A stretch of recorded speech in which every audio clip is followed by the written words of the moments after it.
Davis, what is going on, man? Not much, man. What's going on with you? Looks like we are the first two here today. That's fine. Kent had to run down to the warehouse. Oh, yeah?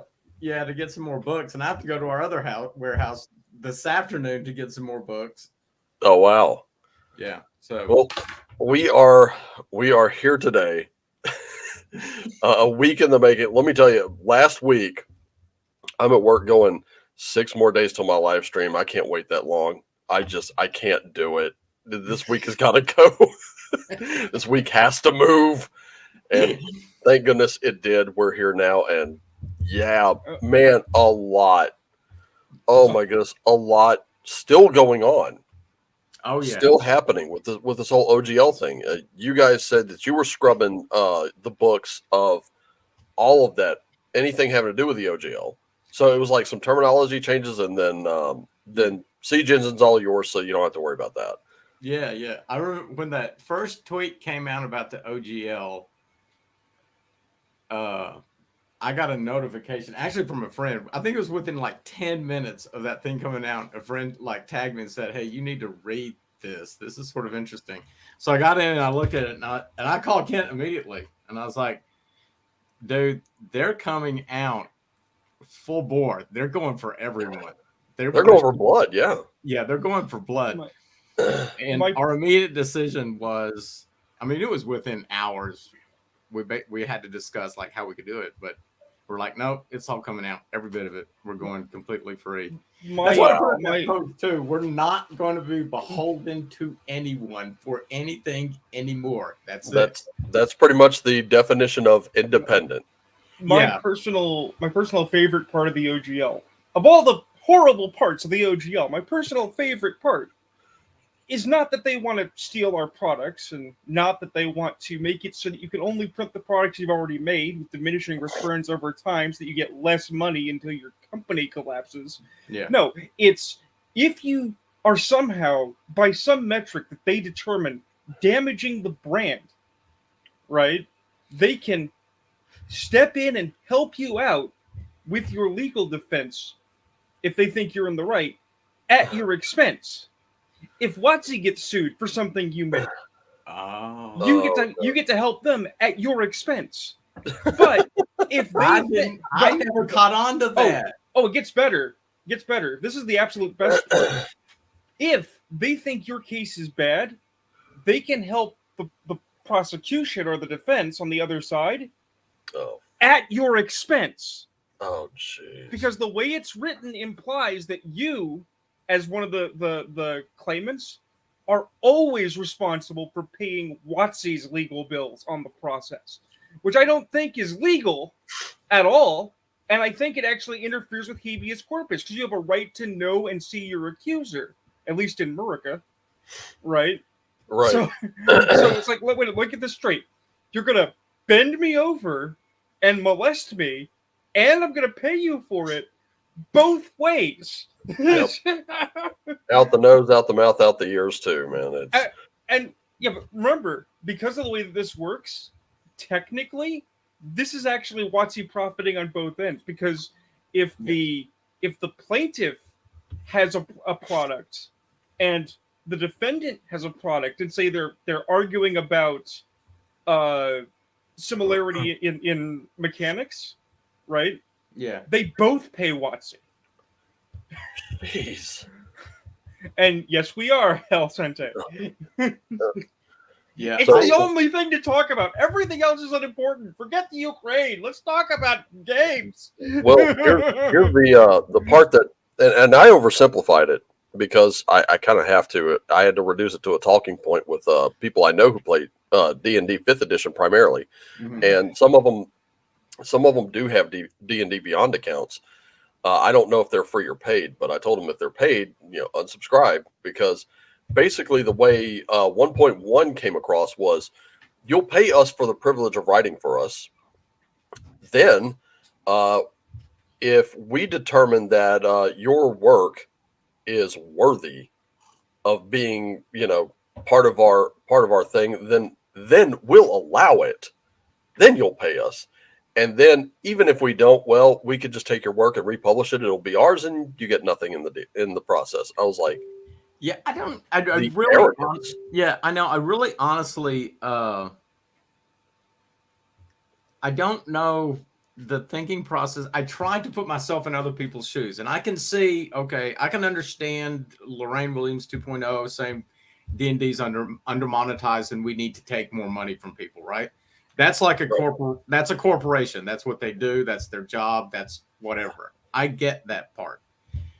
What I don't get is how disconnected they are from how the money's actually made. Well, it's like this.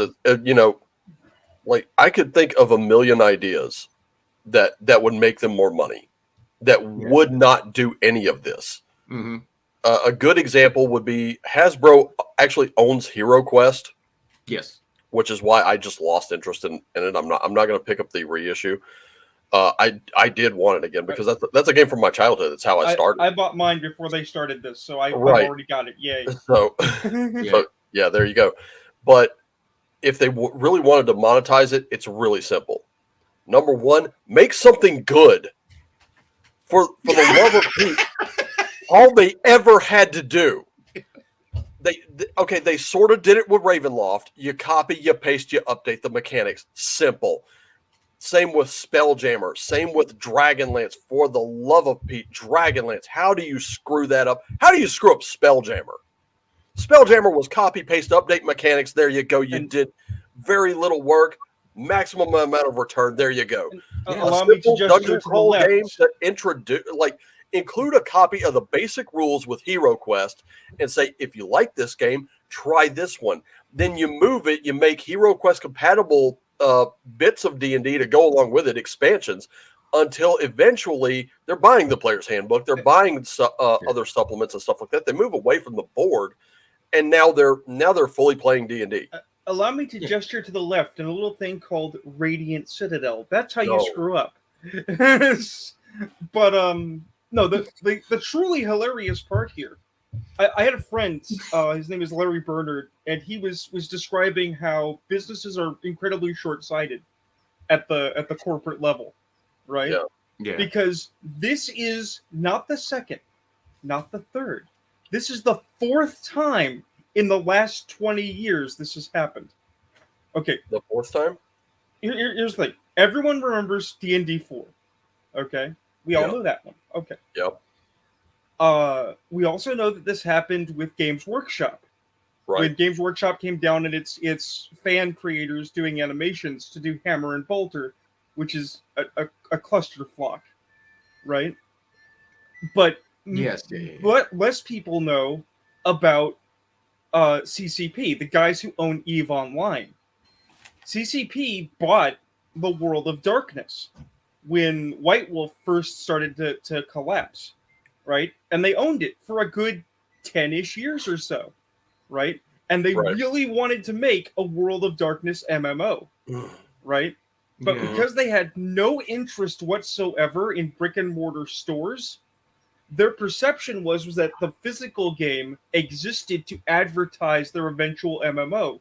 So they thought they could treat it like an MMO with recurrent spending models and try to make the club, the White Wolf fan club called the Camarilla, which is already a toxic swamp of inequity and sin, into an advertising front. And it didn't work because guess what? Lazy gothy gamers who meet in darkened hallways don't want to be ad executives for your game. So they sold it to Paradox, who broke it up into 3 pieces and turned it into an IP holding, because Paradox also doesn't care about brick and mortar, but they do care about holding the IP. And that's the secret. These big corporations want the IP, but they have no interest in stewarding it. And that's where they fail. That's true. That's a good point, because when you think about Hasbro's not a game company; it's a corporation, right?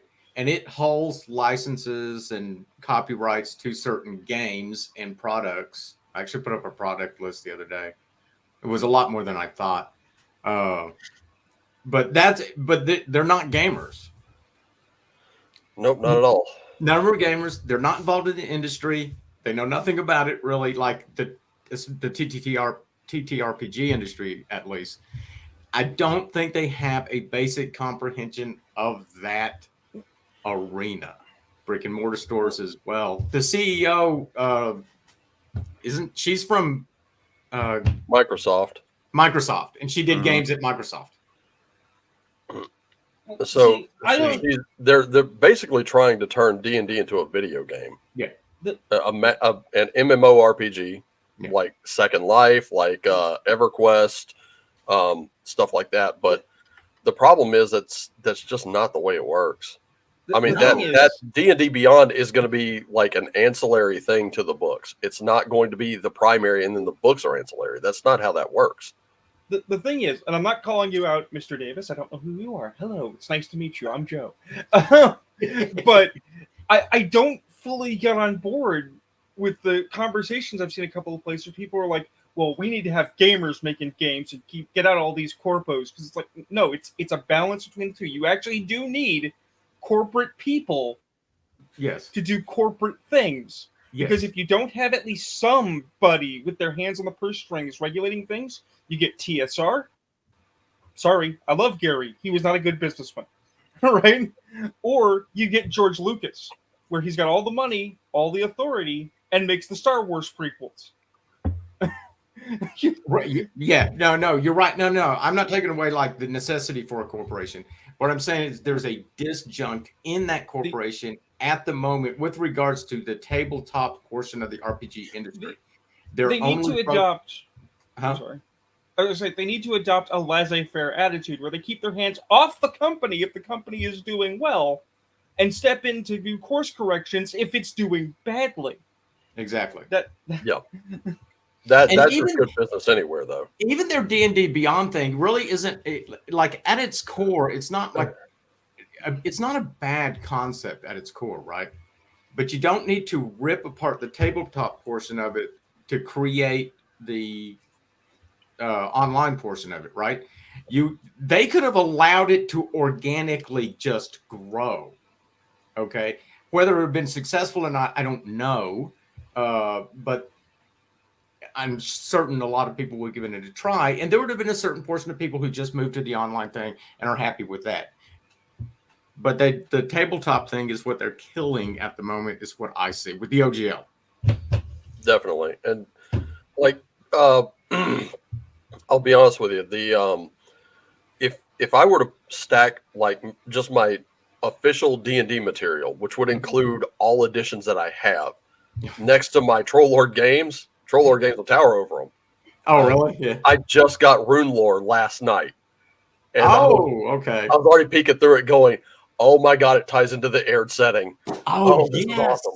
Oh, yeah. Have you looked at our Legends series, the 7 books?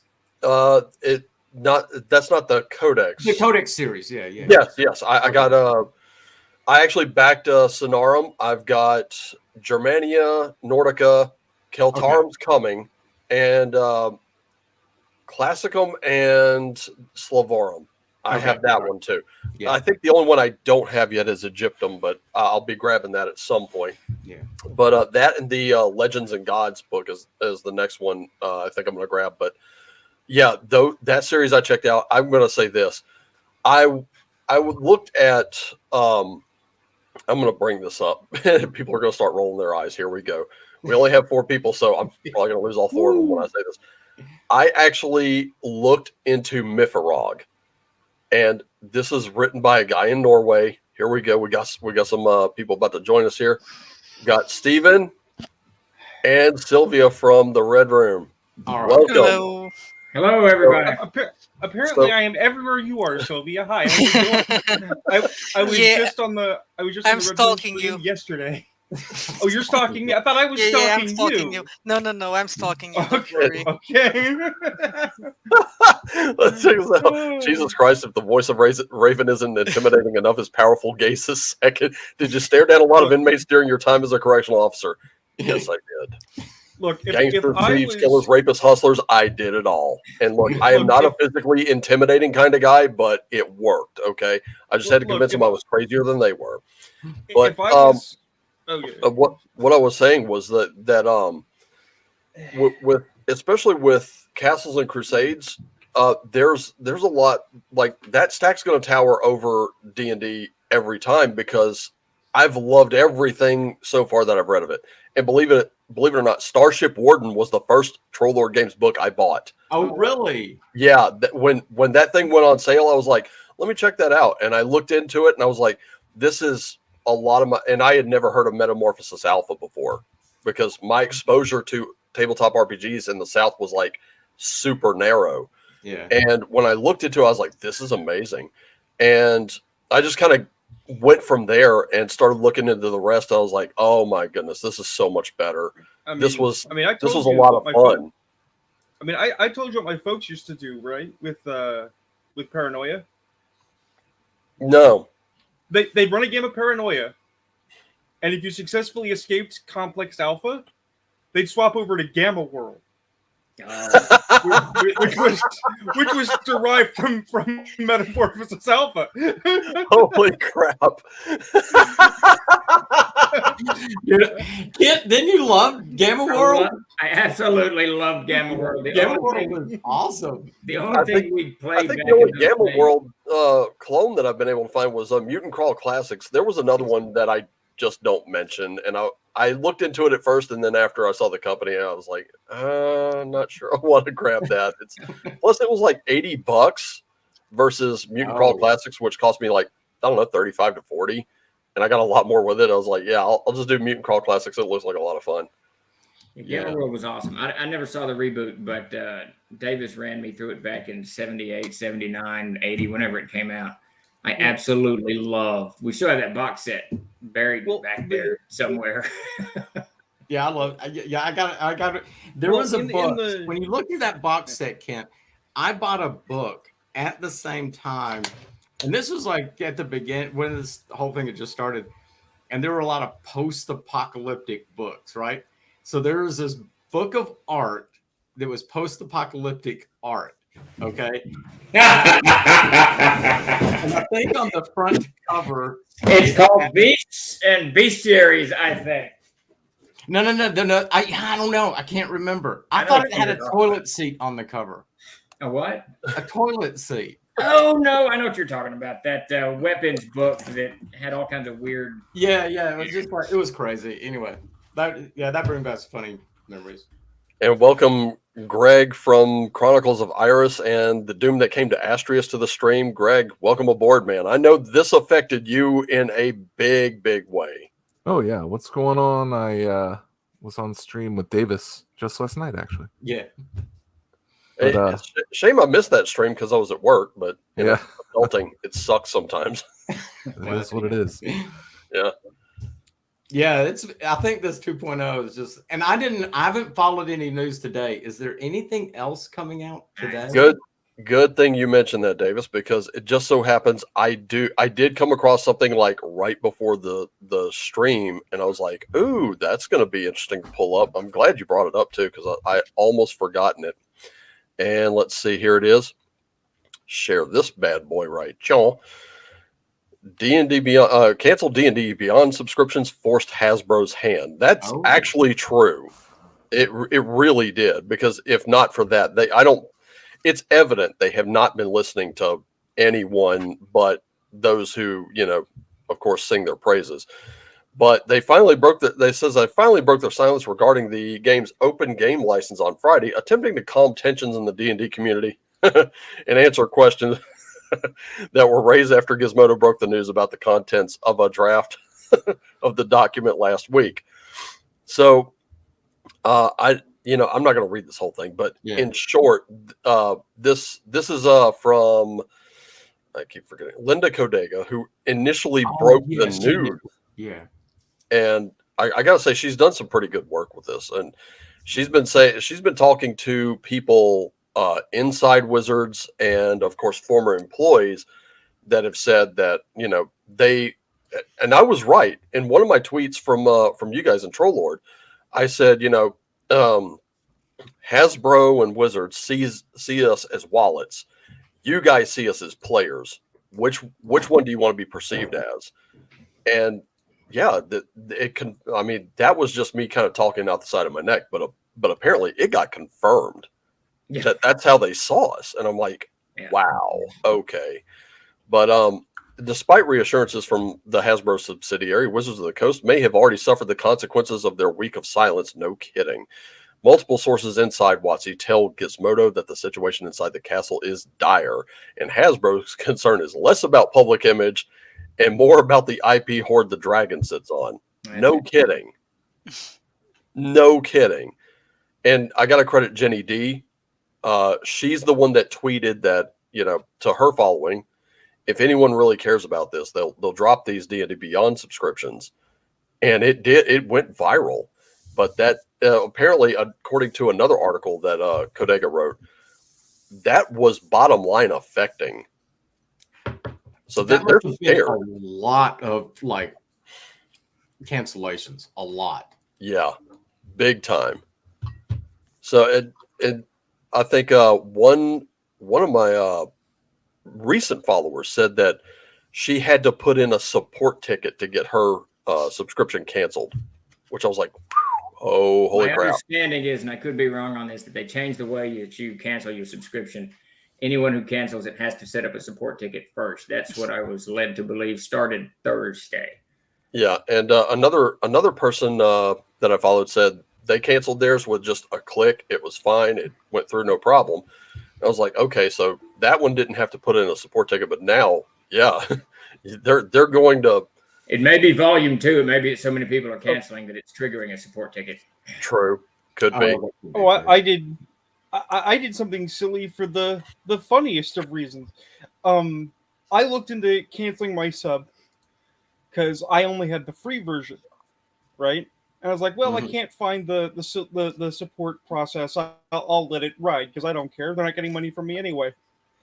I was looking on the Twit sphere, and someone said they would give free battle maps if you showed proof of your cancellation. And I'm like, oh, free game stuff done. Yeah, I saw that too, but I had put in a request for the cancellation. Like I did have a free account. I never even really got through character creation, and it was to join someone else's game, and I ended up having to put in a ticket, but I never saw anything coming back from it. I did try to log in and it's gone, so I was like, well, I can't really do anything with that now. So I thought about starting it up and then canceling again just to get those free battle maps. So I was like, nah. I only got Beyond to get to be in on the alpha for 1 D&D to see what they were going to put out in terms of how they're changing the game. Right. Oh, I remembered something I was going to say earlier about Troll Lord Games when I got to Codex Nordica and Codex Germania. Mm-hmm. I really need to talk about that for a minute because I was like, I picked up a copy of Mifrog to look into it. I looked into it. Yeah. The only thing I liked was the rule set. Everything else was garbage. Oh, really? And I'm looking at the mythology. This is written by a guy from Norway who spent 16 years in prison. You would think he knew about that.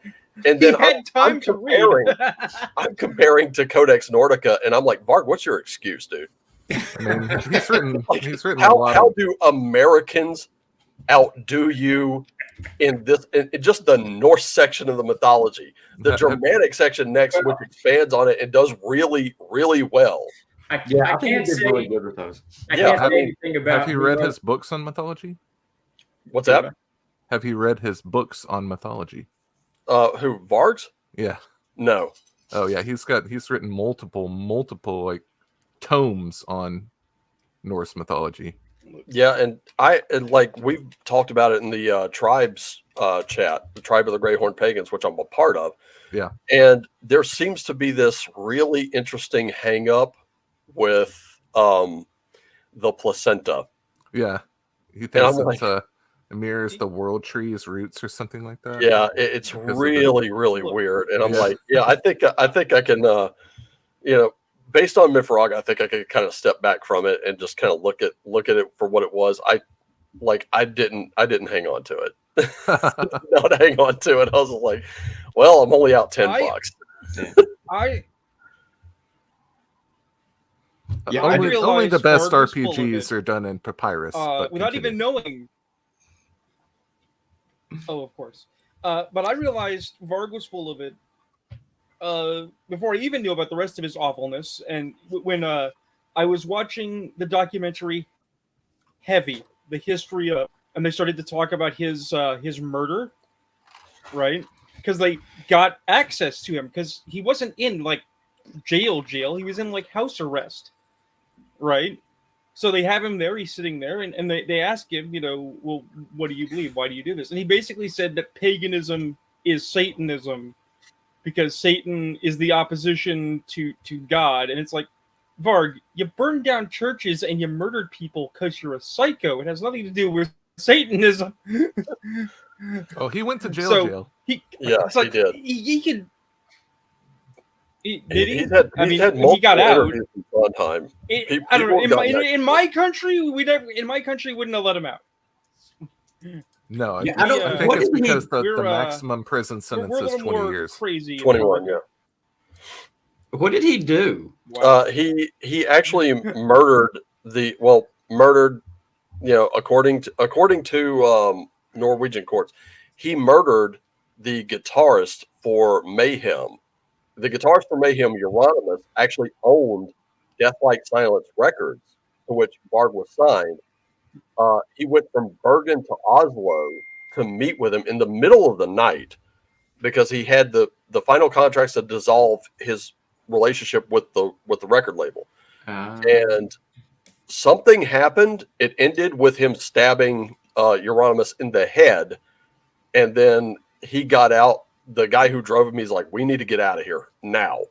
And they bailed. It took them a little while to figure out, it was Varg, but they figured it out. But Sylvia, what is going on with the Wretchedverse? I think you guys said you were scrubbing the OGL out of Yes, we are. Miguel is joining in a second, so he's the one doing the working on the rules. I'm just giving him stupid ideas, and I'm telling you should do this. No, that's not gonna work. Well, Stop complicating. But yeah, we're not gonna. We still want to use the D20 system. We don't want to start everything from scratch. But yeah, we are just changing everything that it's too close to the OGL, and we are going to add new stuff and new mechanics. We're trying to get it more wretched. The thing I like looking at the library I have here, the library I have here, the only one that seemed to be in any remote danger was Wretched Bastards. The rest seemed to be okay. But we were stupid and we put the OGL in everything. So since we wanted to do a new edition, newbies thing, since we want to do a new edition anyway, a second edition, and the generic rules, we're just going to do some more changes. But it's like names, the attribute, the abilities are we're going to start calling him attributes because we hate abilities, and we will change the name. So basically, we'll change the things that we don't really like. I got scolded one time by someone in the OSR because I kept referring to them as stats. And he's like, excuse me, this is not World of Warcraft. They're ability scores. They're not stats. I'm like, I don't like abilities because abilities for me are skills. Yeah. They don't make me think of attributes right away or stats or What's a stat block? I've been saying stat block since like 1977. For real. Sylvia, I have to have you and Miguel in the same room because apparently it won't let me add Miguel by himself. Oh yeah, because you send an invite. I'm using his invite because you send an invite for him. So yeah, it only allows me 6 people in here on the. Then I'm going to drop so we can join, and then I'll join him in his computer because anyway, cool. I'm writing. So. Okay. Sounds good. I'll get back to work. I was supposed to be writing. I'm glad to join. What have I missed in since the stream started? Well, just mainly just we talked about the that cancellation story of people canceling their D&D Beyond subscriptions. Oh yeah. Also, just like in the in the days and so on since the leaked draft, yeah, of course it was, of the OGL. We've been talking about like just what studios have, or what independent artists and creators have been doing since then. I can tell you this right now. Captain Graybeard brought up something really interesting last night, where he said, if you haven't looked into the Overton window, if you're kind of giving into this, and the more they back down, the more you back down, you're actually being played. And I'm like, yeah, that's true. And I was very, very familiar with that concept, and I can see it being played out a lot these days, especially in this case, where they unleash the most extreme thing that they could think of, and then pretend, oh, that's not what we were really doing. That's just a leaked draft. Well, it would be if the head of games at Kickstarter hadn't confirmed it. Oh yeah, and that's why Kit and I decided, like I said, it was within hours of that first OGL thing. We're done. We're out. Not going back. Yeah, shutting that door forever.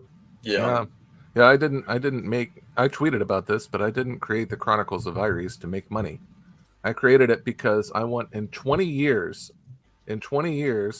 I want some gamers who are entering their 40s or 50s to be like, hey, do you remember the Chronicles of Aeres? Oh yeah, I've got that book. And like they dig it out from like their basement, or like they brush the dust off of it, and they're like, yeah, this was cool. Do you remember that back in whenever? It's like that to me is like the ultimate goal. So you wanted it to become a member berry? Yeah, exactly. Like this. Exactly. Okay, like that's how you attain immortality. It's through your memory. Yeah, no, to create something, anyway, in that and our doing Grimoire stuff, like Dwarven Glory and stuff like that. Yeah, if you can just produce one of these, and that would be, because it sits forever. Everyone knows what this, well, most people, 1981, so, we might be doing some little history research here. I like this. White Rat says, this is a big ask. So when they back down, you accept something you never would have thought of accepting before they suggested making insane changes. That's true. That's Overton window if ever I heard. Yeah. Just give you the most extreme version of it and say, okay, well, maybe not that. Maybe we were a little hasty. How about this instead? And they just lower it to just enough to where you're like, okay, we can accept that. And that compromise ends up, instead of you meeting in the middle with them, it ends up you just coming completely to them. And it's fishing lure, man. It's bait and switch. Oh yeah. I don't know. Kent, did you keep up with that commentary yesterday? I think they released their statement. Did you read their statement? I read the statement, and I didn't. I mean, at this point, for Troll Lord Games, obviously, we decided very, very quickly that we're pulling out. We're going to drop the OGL and skin the game. So, and it's not that the conversation goes beyond us, but to address something that the 28 millimeters said. He said in the chat here, he said, I sent a letter of support to Troll Lords. Hope my insignificant voice had some weight. It's not an insignificant voice. We got absolutely flooded with it. I want to thank you for that. We've read everyone, almost, I would say 80% of the orders that have come in, and it has been an absolutely extraordinary number of orders have come in with messages. The sad thing is this ridiculous storefront that we use that we're trying to transition out of doesn't allow us to reply in that.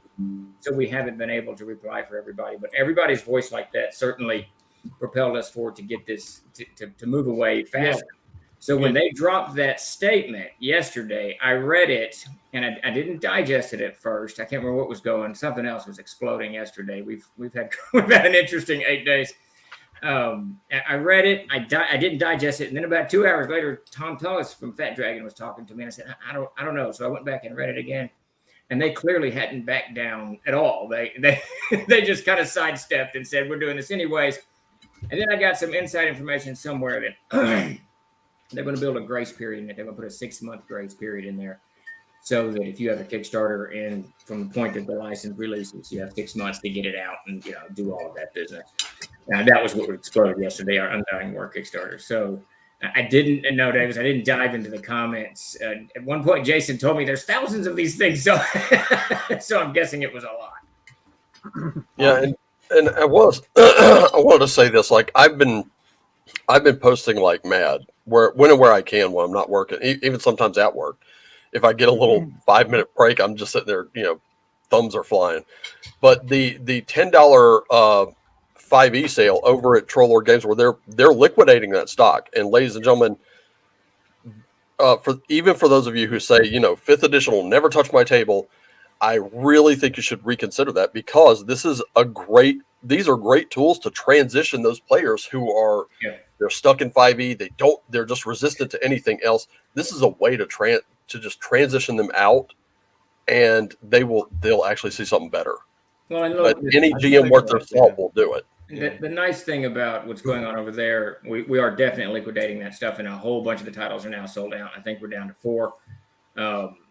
But you can also grab, if you're not familiar with Castles and Crusades, you can grab the Player's Handbook, download it, and read it, and start playing it for free. And the Monsters and Treasures guide. And the Monsters and Treasures, yeah. It's at the bottom of that featured product page, but it's still up there.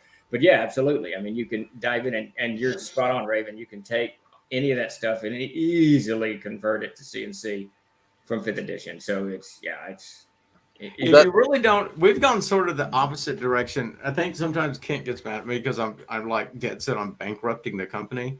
But you can literally go to our bag of holding and you can get all the rules, all the monsters, the players. You can get everything that you need to play a game of Castles and Crusades for the rest of your life for free. You just have to be okay with either reading it on a computer or printing it off, but you might need to buy some dice. We don't have dice. We don't have dice yet, but we want a domestic dice maker. Yeah, I was going to say, you guys are actually looking for one, and I tweeted about that. I don't know if anybody actually responded, but I was like, get over there. Get over there. They need you. So this is a little snippet into the company history, and probably one of the coolest things that TLG ever did and never produced.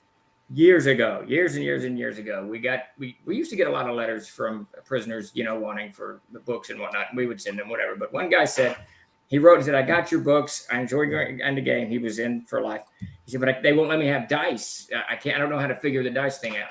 So Mark Sandy, who was working for us at the time, he spent the better part of a day design. I've still got the D20. He designed these pieces of paper and he folded it like, I can't remember. I think it's 20 folds in it, and it's a cone. And you can put a cigarette in it, and you flip your cigarette, and it spins around, and you'll know what number you got. That's what your roll is. And he did it for all the dice. We sent it to the guy. We never heard back. I don't know if he got to use it or not. I have no idea, but it was pretty cool. So that, Davis, we could actually manufacture here. Well, I remember when I worked at corrections, I was probably into my maybe second or third year. And I'm working in this dorm, and there were these guys sitting around a table, and it was like 2 tables just pulled together end to end. Mm-hmm. And they were sitting around, and it looked like they were talking. They were all talking and writing something. And are they working on each other's cases or something like that? And as I'm making rounds, I'm overhearing what they're talking about, and I'm like, oh my goodness, these guys literally created their own RPG. They were using playing cards for the mechanics. I was like, that's interesting. And I'm like, I'm looking on the table. There's no maps. There's nothing in there. It's just them, pencils, paper, theater of the mind. And, of course, playing cards. And I'm like, okay, well, it's fine. Later on, it was about 3, maybe 4 weeks later, found out they got all their stuff taken because they actually did have maps. Now, I don't know how detailed these maps were. I don't know if they mimicked the compound at all, but they ended up getting it taken up. And apparently, I didn't know this, there was a rule against having those RPGs in there. And I'm like, what? See, that always seemed the strangest thing to me. It was odd. We used to get requests, I would say maybe 1 a month, 2 a month or something back in the and somewhere around 2010, 2011, it just stopped. So I'm guessing some rules came down. Yeah, probably. Oh. I wonder an anecdote that I'm sorry. Go ahead. No, go ahead. I was just like going to wander off. I would say an anecdote that I heard, though I can't say where or when, was that a given prison had put in rules against RPGs because they created dreams of escape. And it's like you know they're in prison, right? You know they don't want to be there, right? You know, they read books for It's like- escapism too. Wait a minute. You know, I remember Yeah. It's like- back in the late 80s, I read a study. The government had funded a study, and it cost, I don't know, 90 grand or 150 grand, whatever, back in 89, 88. And the study was to determine why prisoners wanted to escape prison. And I thought, you know, you could pay me that, and I can tell you in a sentence. They don't want to be there. Yeah. Some of them are going to die. No one wants to be That too, but I'd have given them a little. I'd have given them like double the return. 2 sentences. They don't want to be there. Some of them are going to die. Mystery solved. I often don't have very kind things to say about my father. He was a very troubled individual. But when I was a carpet grub, he was in the Navy, and they played D&D on ship, and they also played a bunch of other things. Because when you're on the ship, when it's not your duty, you have nothing to do and nowhere to go. Later, 28 millimeter. Thank you for joining us in the military. So, Miguel, about the Wretchedverse, you're actually taking the OGL out of all of them, right? So this is going to be like a second edition. Yeah, I'm not sure about when I'm going to start. I shouldn't have included it in most of them, of course. The scenarios, it's doing nothing there, so I'll probably start by that. But about the games, I'm not sure yet. It depends. If I can sell them, I will just leave it there. Yeah, I was just telling Sylvia earlier, the only one that I saw that was in any real danger of being targeted by WotC from legal action would probably have been Wretched Bastards. But even then, it's so far removed from it that I really didn't think they would. I'm not a lawyer, so I couldn't tell you. But I'm not worried about Wizards of the Coast. They probably wouldn't even notice. I'm assuming that if they start, if they want to take everything out, they just use drive-through for that. Yeah, and if they ask drive-through to police that, they will do it. I'm sure they will. So. Yeah, and one of the things, like one of the arguments that has come from the people who've ultimately opened the door to this kind of thing was they in an earlier article, it was from Christopher Thomas over at PBS NewsHour. He mentions that, you know, we as gamers love this trope of good and evil with no nuance. I'm thinking, what the hell's the alignment chart for then? And then there were all the arguments against the alignment chart earlier than that. And I'm like, and then people were trying to cancel you guys, and you went completely against the alignment chart altogether with the 7 deadly sins mechanic. And I'm like, wait, there's nowhere to move with these people. I'm unfamiliar with the 7 deadly sins mechanic. What is that? Okay, so you pick one of the 7 deadly sins. Because you're playing an anti-hero in this game. So imagine like Castles and Crusades, only just a bunch of shitty people.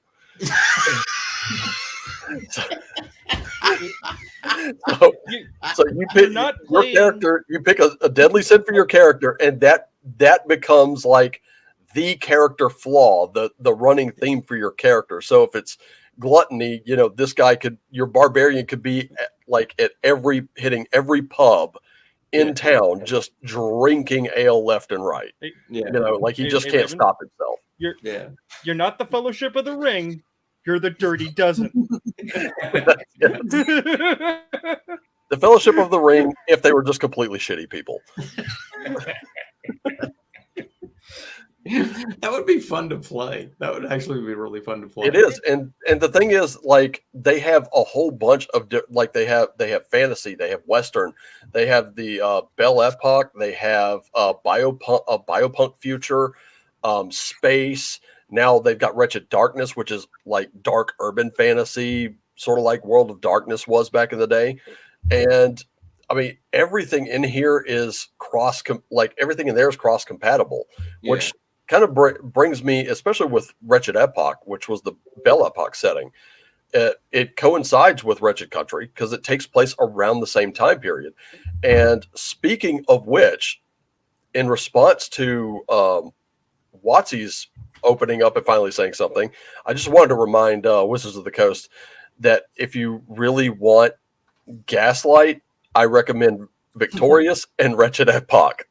It actually put those together and throw in Wretched Country just for the heck of it. But it's the 21st century, not the 19th century. We don't use Gaslight anymore. Thank you, Wizards. I'm gonna butter the Red Room here for a minute and say they also have one of the best things. Raven and I have talked about it before. Instead of a external objective moral compass to tell you you're doing a bad thing, right? Because you don't have that, you've got a sin.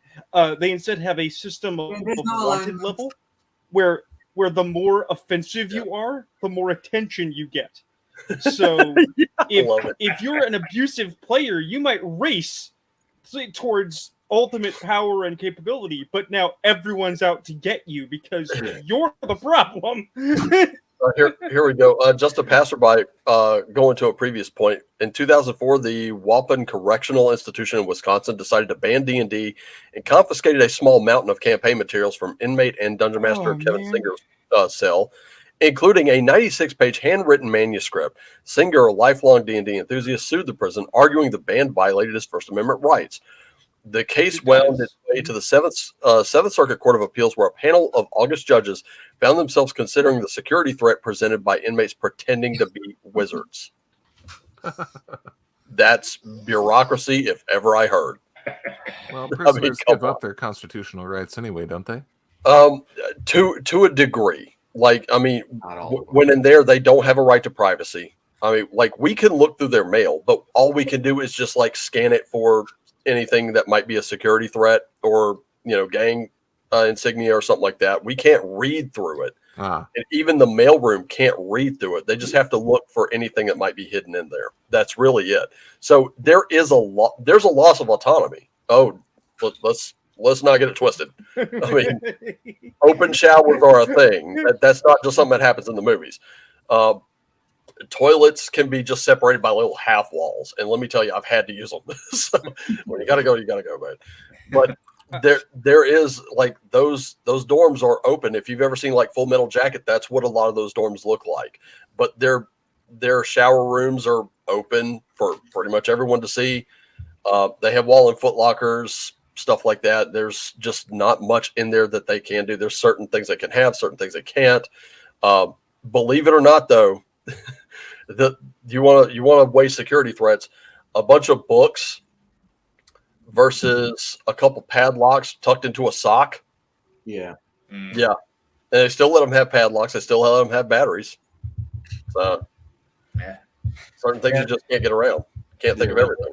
Well, what's with that's okay? The lack I don't know of logic to it. These are bureaucrats. Yeah, I don't know. There's this thing. So, and I don't know if this is true anymore or not, but Israel, when you couldn't join the army, or either it was their intelligence branch within the army, if you played role-playing games, it was like a demarcation. You're not doing it. You're not allowed in. Well, that takes me out. I think Israel had that rule for a very, very long time. They did. I think they still do, but I can't remember which branch the military covers. I know you really wanted to join Mossad, Wolfgar. Just gosh, it was a lifelong dream, and now it's been hopelessly crushed. Sorry, Mossad. I can't. I guess they're thinking operatives. If someone wants to play like a guy running around with pointy ears, then maybe we don't want him in. I don't know. Maybe that's the thing. Oh, they are not calling me during a live stream. They're not. Oh, that's it. Oh, you're gonna put on some pointy ears? Someone's calling him on the phone. Here we go. We go. Oh no, the phone call. No. We're gonna get some hilarity now. I just hung up on them. they never answer anymore. I think they know. They don't answer, but I do have the phone here. If they call back, they're mine. I will give them the intense gaze. through the phone.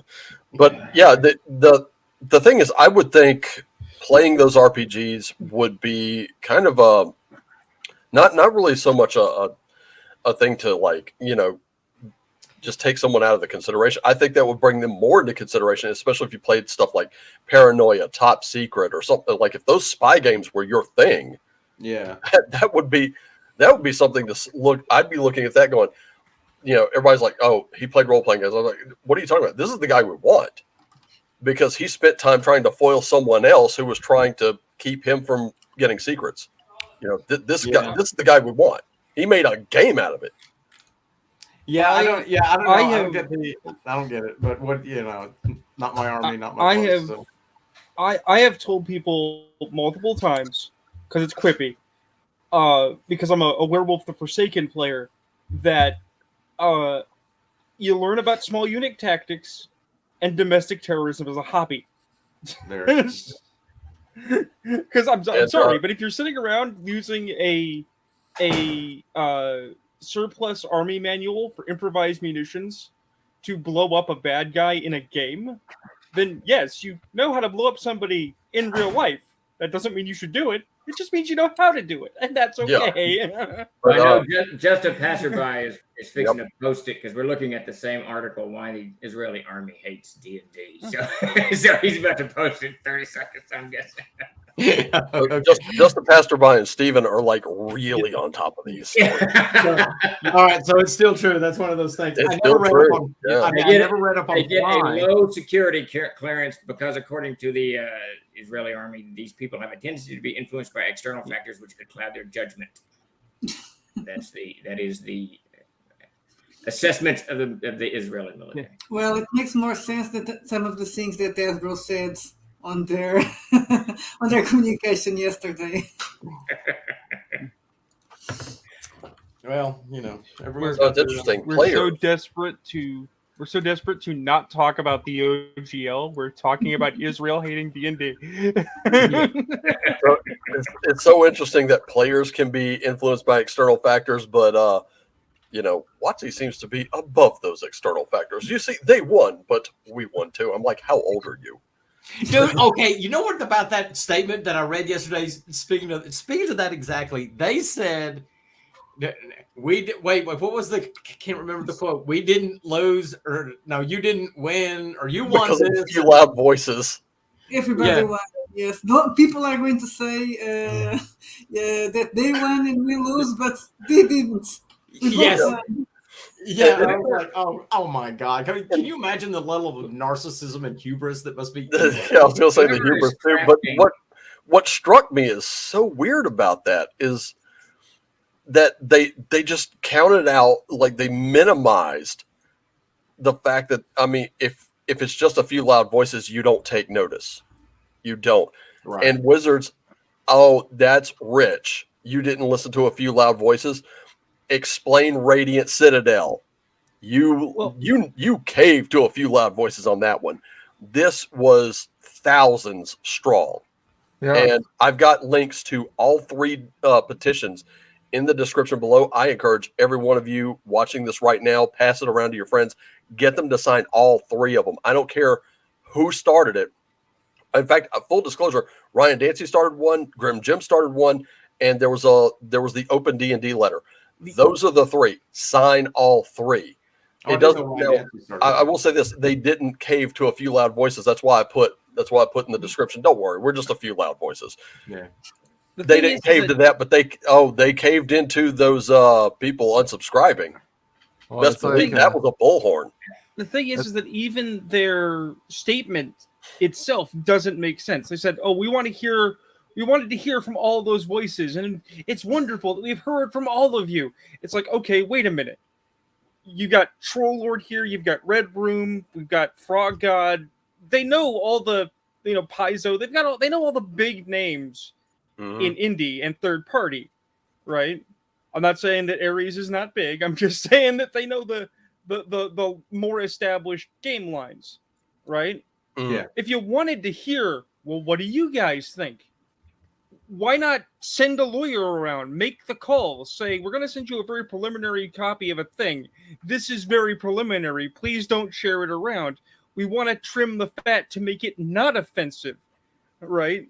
And then collate that information, taking it internal and then either leaking it on purpose or allowing it to be leaked and somehow not firing the guy that did it, is only setting yourself up for failure. Because even if you are truly somehow inexplicably innocent in this faction, right, people will overreact. The overreaction will exceed whatever your intent was. And some people are still upset. There was a cool meme I saw that was exactly the same scenario from somebody posted the footage from Thor Ragnarok. Is that the one from Endgame? It was was it Endgame? I know. I think it was Thor Ragnarok, where Jeff Goldblum's character is like exiting the thing.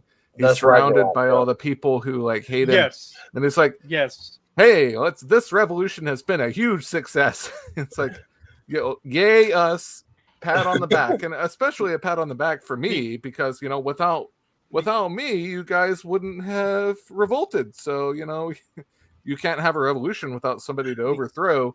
Just the narcissism and delusion. Yeah.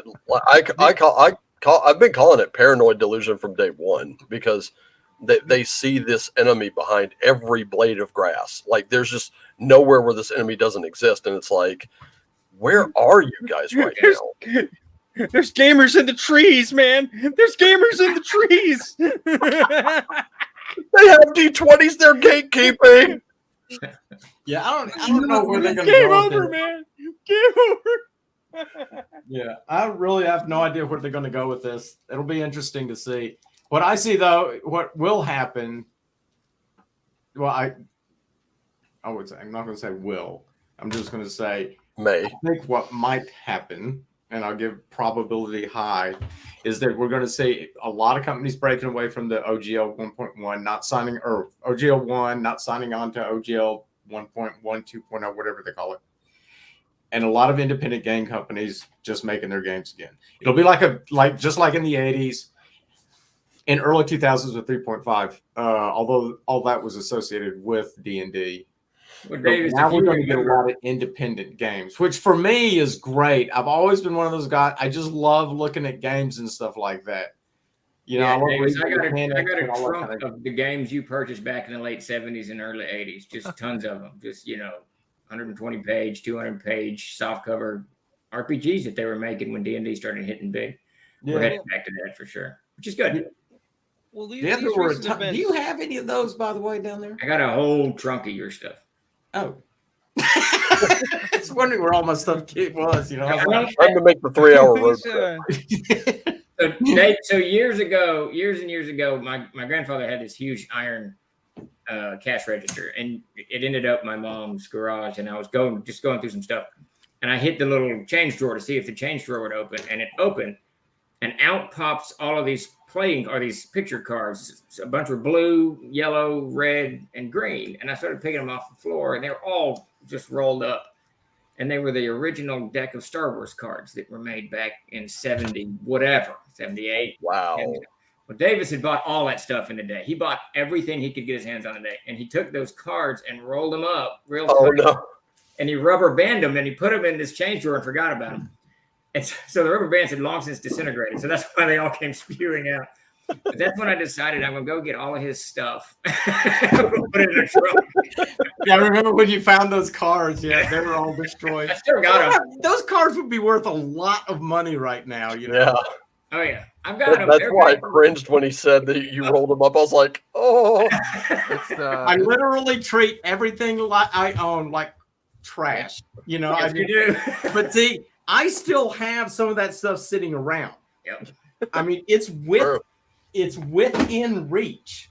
That's what Aeres is talking about, though, with his game sitting there 20 years from now. That someone dusts it off and goes through. Oh, there's some great stuff in this Aeres Chronicles I got to get. Well, here's the thing. When I got the PDF of Chronicles of Aeres first, and I was looking through it, and I was like, this is amazing stuff. that prompted me. Initially, I wasn't going to buy 5e, but that prompted me to at least get the 3 core rule books. Yeah. So because of that, that's why I got into 5e, which I looked through it. It wasn't bad. I could run it. It would take a bit of hacking to do it, but I could run it.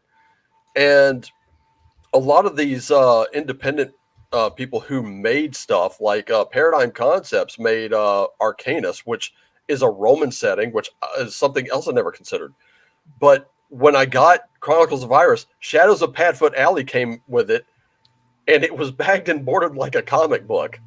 Yeah. I was like, that is amazing. That is so cool. And then when I got what was it? It was the Doom that came to Astrius, yes. I also ended up getting the cassette, the companion cassette that came with it, which that's right. That one right there, Dark Rune, yep. Book of the Black, Book of the Black Rose, Dark Synth or Dungeon Synth album that we created. Yep. I actually took my Walkman to work listening to this, and everybody was like looking at me like I'd grown 2 extra heads. I was like, yeah, I have to fast forward and rewind. Can you do that with your phones, you damn kids? So, I had to get off my lawn moment. Like, I mean, I appreciate the shout out. Like, you know, this was wrapped and wax sealed. I'm not kidding you. I still have it. And he tells me, oh, be very careful opening it. So I'm like, okay. So I've got my Swiss Army knife and I'm just like gently trying to pry it up. I open it up and it's a letter. It is a for real, legit letter. And I'm reading it. Yeah, parchment letter. Wow. It was one of the most amazing things I've ever seen come with a game before. And I'm like blown away. And just looking at this, I'm like, I'm gonna frame this. I gotta get a frame, but I'm gonna frame it. Wizards of the Coast won't do that.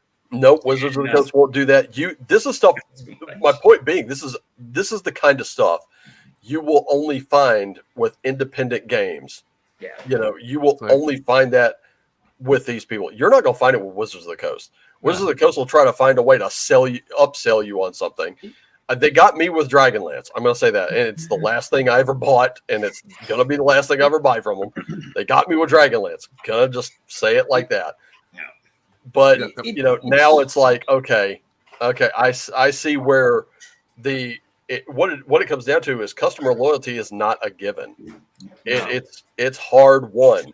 And Hasbro does not understand this. Not at all. Not in the least. I design my stuff in a specific way that's not obvious on the outset, but like if you read it, like you get it. Like I want my Shadows of Padfoot Alley, which if you don't know what that is, it's an entirely rat folk adventure.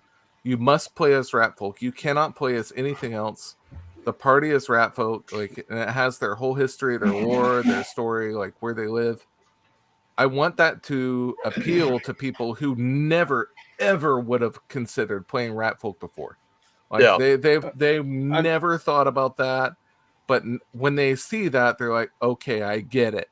This could be cool. I mean, can I? That's what I want to do. Can I port in my Skaven from Warhammer Fantasy? Yeah. Yeah, that was my thing in Skaven. Yeah. Yeah, this was that was one thing I had never. Steve, you got to go. Yeah, I got to bounce. We got to bind a whole bunch of books today.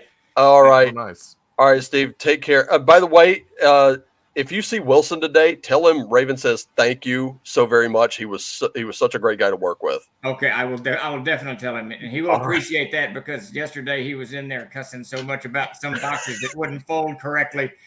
Oh yeah. I work in photo printing. I feel his pain. Tell him I said I appreciate all of his efforts. He was so good to work with. Definitely let him know. All right, I appreciate you having me on. We're Anytime. Gonna gear up the binder. All right, take it easy, everybody. See ya. And Victor, welcome to the stream, Victor. Hey, I guess Modern Adventurer's Guide to Guns and Gear. This guy. Yeah.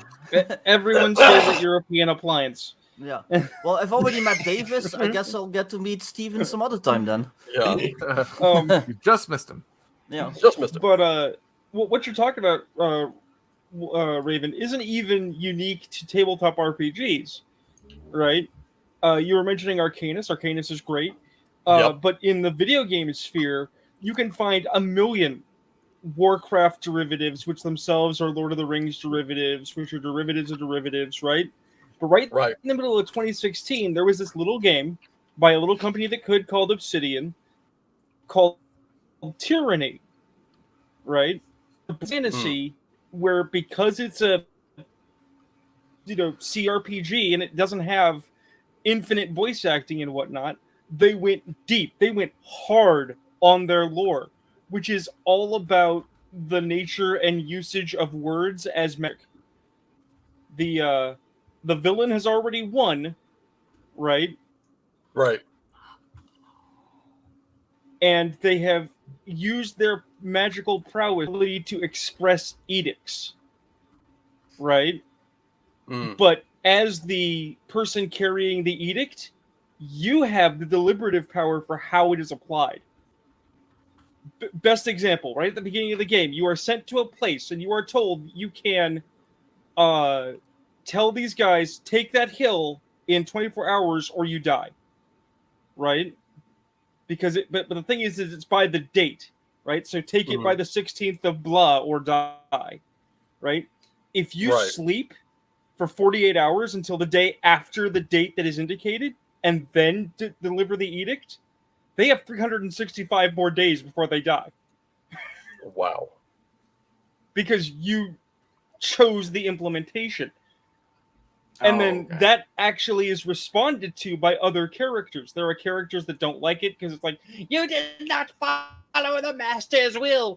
And then there are some that's like, thank you for saving my men. And there's one that's like, yes, that's very shrewd and judgy of you. I think the only people...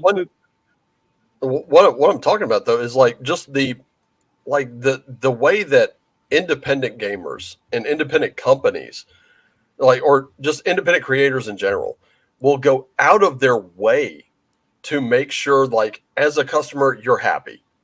You got your game, you got, this, that, and the third. And hey, as an added bonus, we made sure to include this for you. I hope you enjoy that. And I had a similar situation with Elflayer with Jason's thing where I ordered Night Shift, and I said this before, but let me explain how this happened. On the website, it tells you if you order the physical book in PDF, you get a link within 24 hours for the PDF. I put in the order that night right before bed. I got up, I went to work, I did this, that, and the third, and for a few days just forgot about it. It wasn't on my mind. I was so busy, it slipped my mind. And after that few days, I just got home. I'm sitting on the couch and I'm like, what a day. And here's this message from Jason going, dude, I'm sorry. I totally forgot about, we've had this, that, and the third go on. And of course, I'm not going to talk about what he had going on, but he had a lot going on. And that was just one of the things that just kind of fell by the wayside. And he sent me like some extra PDFs. I was like, okay, that's cool. And I checked them out and I was in love with them. He got my order shipped out. It got here.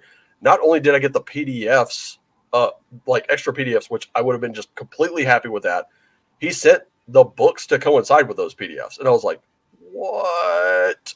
And I mean, just if Wizards screws up like that, I'm going to say this, if Green Ronin screws up like that and the RPG Elite channel pointed it out, they have screwed up like that.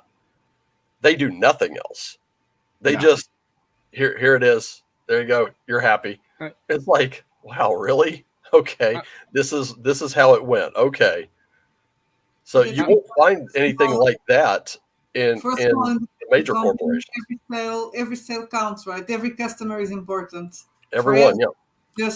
We are just members. I mean, that's why I ultimately quit organizational play. Is the orgs became more interested in getting my money and having me go away than actually caring of whether or not I played and whether or not I showed up. If the people you play with don't actually care if you're there, then why even try? Yeah. I'm also deeply confused. Just Passerby has been continuing to describe the Israeli perspective. Yep. And I read this quote. If a soldier answers in the affirmative about role-playing games, he is sent to professional for an evaluation, usually a psychologist, also a strip club. What? Isn't that kind of counterintuitive? I mean, gamers like boobs. Yeah, we do. I can tell you a few girls I know who also like them. Is the presumption that gamers are homosexual? In which case, I have to ask, how is that a problem? Are you afraid they'll be less killy if they don't like boobs? Would you prefer them to be more killy if they don't like boobs? What exactly is the process? Suddenly, some analyst is going to be looking at a map, going, "Well, I think you'll find your plans in this sector here. Why? It happened in a D&D game. You're going to the strip club. Cool. You got $50, right?" That would be my response right there. I'd be belting it out as an excuse to go. I'd like I'm a degenerate like that. But... If my friend David is to be believed, when he and his friends used to go for what they colloquially referred to as titty and steak, they often didn't so much go for the entertainment as the food and the relaxing atmosphere, and they would have performers who were not performing currently come up and be like, "Hey, what are you guys doing? What are you interested in?" And they would end up going to games. So they would literally get dancers and performers to join their games of role playing.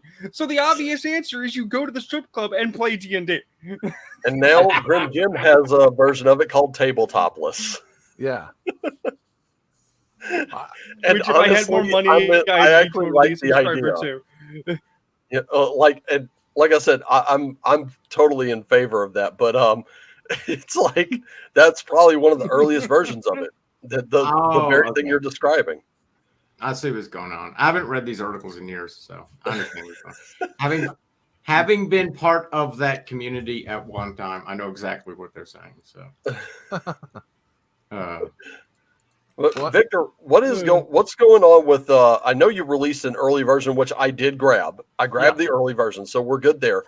And what's going on with the Modern Adventurer's Guide to Guns and Gear? Because as I understand it, this was like, say, if you have a Kryn setting, you can take Kryn, put it in the modern day, and now your Knights of Solamnia have like this tactical armor. They have guns. They're not carrying swords and stuff like that. And I've seen like enchanted ammo, which that'd be going. That's amazing. Yeah. Yes, that's a brilliant idea. And okay, Victor, you've done that. Yeah. I made the Modern Adventurer's Guide to Guns and Gear. It's for 5th edition supplement, like he said. It basically is rules for firearms, magical ammo, armor. I even have like little write-ups on like how would an orc like design a gun? How would a goblin design a gun? How would a dwarf design a gun? I have 24 new subclasses. You have to talk about the ammo pouches. They're amazing. Oh, the goblin ones? No, the goblin ones are just paper bags. Yeah, it's a hamburger bag. Yeah. So yeah, I wrote that. I kickstarted it successfully for like I think I got like 5,500 a couple months ago for it. I was just gonna release it like at my leisure this year, and then the whole OGL thing happened. So luckily the writing is about 90% done. So I just released an early version without art, without like editing and layout flourishes. So I'm at least grandfathered in under the old OGL, and now I just have to wait for art and because all my artists are like still hard at work getting all that stuff done, and then I can just update it to the finished version. Cal said, but I'm insisting on boob armor. And Just a Passerby says, I think the people who use maps and RPGs can read maps better than people who just use GPS. Matter of fact, American soldiers cannot read paper maps anymore. That's disturbing. Yeah, I'm not sure if that's true. I was in the Army for a while. I'm not sure if they've taken away the paper map thing. Yeah, they really shouldn't. I mean, compass, map, that's like that has to be basic equipment. So still to this day. So yeah, Victor, I have a magic item for you for your book. Okay. Okay. You need to have for paladins a laws rocket. Yeah. You can only use it if you're lawful, and it literally fires the law at people. Yeah, a law book. Yeah. Yeah. I am the law. I have to admit this huge failing on my imaginative part, Victor. So I'm glad you brought it up, because okay, you know, like in World War II, they would sign the bomb, or even today, Yeah. sign the bomb, dear X and X. Yeah. You know, it never shifted in my mind anywhere until literally in a text like 4 days ago with Jason. I was like, oh, wait, you can have a magic bullet. Yeah. That was the very first time in 40 years of gaming that it actually occurred to me to do that. And I've never actually run with it. I mean, that was the only thing. And you just reminded me. I didn't. Yeah. So I got to get your book. I got to see that. Yeah. To Victor, me, at it some reminds point, me the of Modern Adventurer's Guide to Guns and Gear has to come to Castles and Crusades. Oh yeah, I am planning on it. Yeah. That's brilliant idea. Oh man, yes, I can just run with that. That's a freaking great idea. Well, I don't have to run with it. You already ran with it, so I'll just look at it. It reminds me of Hellboy. When Hellboy has the Good Samaritan, you know, the giant freaking pistol, and he's got the custom ammo, and like one of his bullets has like the bone, literally has the bones of a saint inside the bullet. So like it's the only thing that can kill the demons or whatever, like kill like Cthulhu. Yeah, it's like stuff like that. That is cool to include. Well, I actually saw something like that. This was my favorite vampire movie of all time is still John Carpenter's Vampires. Yeah. Many people don't know that there was a sequel starring John Bon Jovi. Yeah, I've seen that. It also had the guy who played Eddie Winslow in it, and the guy who played Eddie Winslow in Family Matters, the show with Steve Urkel, he carried a shotgun, and he hit a vampire with it, and it blew it apart. And John's like, "What kind of ammo are you using?" And he pulled out a shell, and he's like, "Rosary beads." I was like, "Oh." That's not. I've never seen that kind of thing worked into vampire lore before, but it made sense. I'm like, why is this movie not at least a little more popular? Can you imagine taking water balloons and filling with holy water? And they did From Dusk Till Dawn. They did or in the Lost Boys. Remember when they had the squirt gun? Yep. I am still mad. I am still mad at the one of the two times I've played Pathfinder. The DM let me be a dwarf, and I was a paladin, and he had us roll for our starting wealth, and I had a mountain of money, right? So I'm spending money trying to burn through it. He just won't let me give away it all in the tithe. He won't let me just buy a castle. Blah blah blah. I bought the mithril waffle iron, and I was like, cool. Can I get some holy water? He's like, yeah, sure. I'm like, cool. If I use the holy water in the waffle iron, does that make the waffles holy? And he's like, yeah. It's like, cool. Can I make a siege crossbow? Why? It's like, because I want to fire holy waffles at people. And it's like, no, you can't fire holy waffles at people. Like, why not? Why can I not fire holy waffles at people? Wait, Monty Python had the holy hand grenade. One of the subclasses that I wrote for my 5e counting, and the counting shall be 3. One of the subclasses that I wrote basically gets a holy hand grenade. It's a paladin subclass, and they can basically empower their grenades with holy damage or like radiant damage and just throw it. And I literally call it holy hand grenade. So yeah. But nice. Joe, yeah, holy waffles. Yes. Holy waffles. Yes. What are you recording while you're firing them? That's the question. Here's the thing. Here's the thing. When you make a paladin, you got to choose a god, right? Yeah. So I was like, okay, I'm the dwarf god of battle. Okay, cool. It's like, well, how do you express your religion? It's like, because first we battle, and then we feast, and this is why I have the waffle iron. We celebrate that we have survived another day. So eating the food is a holy sacrament, which means you don't turn your nose up at the sanctified waffle. The sanctified waffle is good. I mean, look at all these things we can sanctify. Wait, do you have to eat the sanctified waffle to get like suffer from it? This is my waffle. This is my pancake. I mean, in an ideal world, if it worked, it would have the same effect as holy water. So I'm assuming you'd get like what 1d4 hit points back from the waffle. You have somebody dead on the ground, you're just shoving waffle in their mouth, going, "Live, live." But yeah, I was gonna say I'll gladly try to make a version of this for Castles and Crusades at some point. I'm actually working on my own standalone like OSR modern game right now, so I'm working out a lot of my ideas like further. And then I pretty much just got to study Amazing Adventures, so I'm not just doing the same stuff basically as that.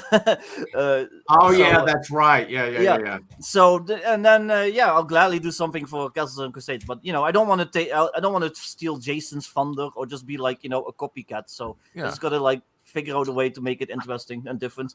Well, I'd like to broach a topic, if you don't mind, Raven. Here's your stream. Yeah, go ahead. Why do I have to log in? I'm trying to get your book. I'm trying to log in, and like it keeps asking me for this login. I'm like, how would I know my login? It's supposed to be auto logged in. Yeah, Davis for us older Smash people. your face into the keyboard till it works. So he's frustrated. No. There's my frustration when I got like I have an infinite frustration with the computer. Yeah, because I can't track and I know that there's all these ways to do it, but it just doesn't work for me. I have a sheet of paper with all my passwords on it, but after a while, you have hundreds and hundreds of passwords.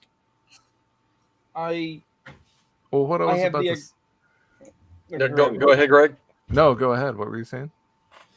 I was just gonna say I have the same sort of problem. I just got a brand new work computer. My boss bought me and sent me a computer, and I got it all set up. I followed the instructions. Everything's plugged in. Should work just fine. Turns on. Can't find the monitor. Don't know why. It's infuriating. That is annoying. Yeah, no, it can be. Anyway, that's my issue. What I was saying is, so the D&D and the OpenGL and even Castles and Crusades, all this stuff is associated with a kind of a medieval fantasy genre that we all enjoy. It's obvious, that's like the standard. I want to know what you guys are working on that's not medieval fantasy.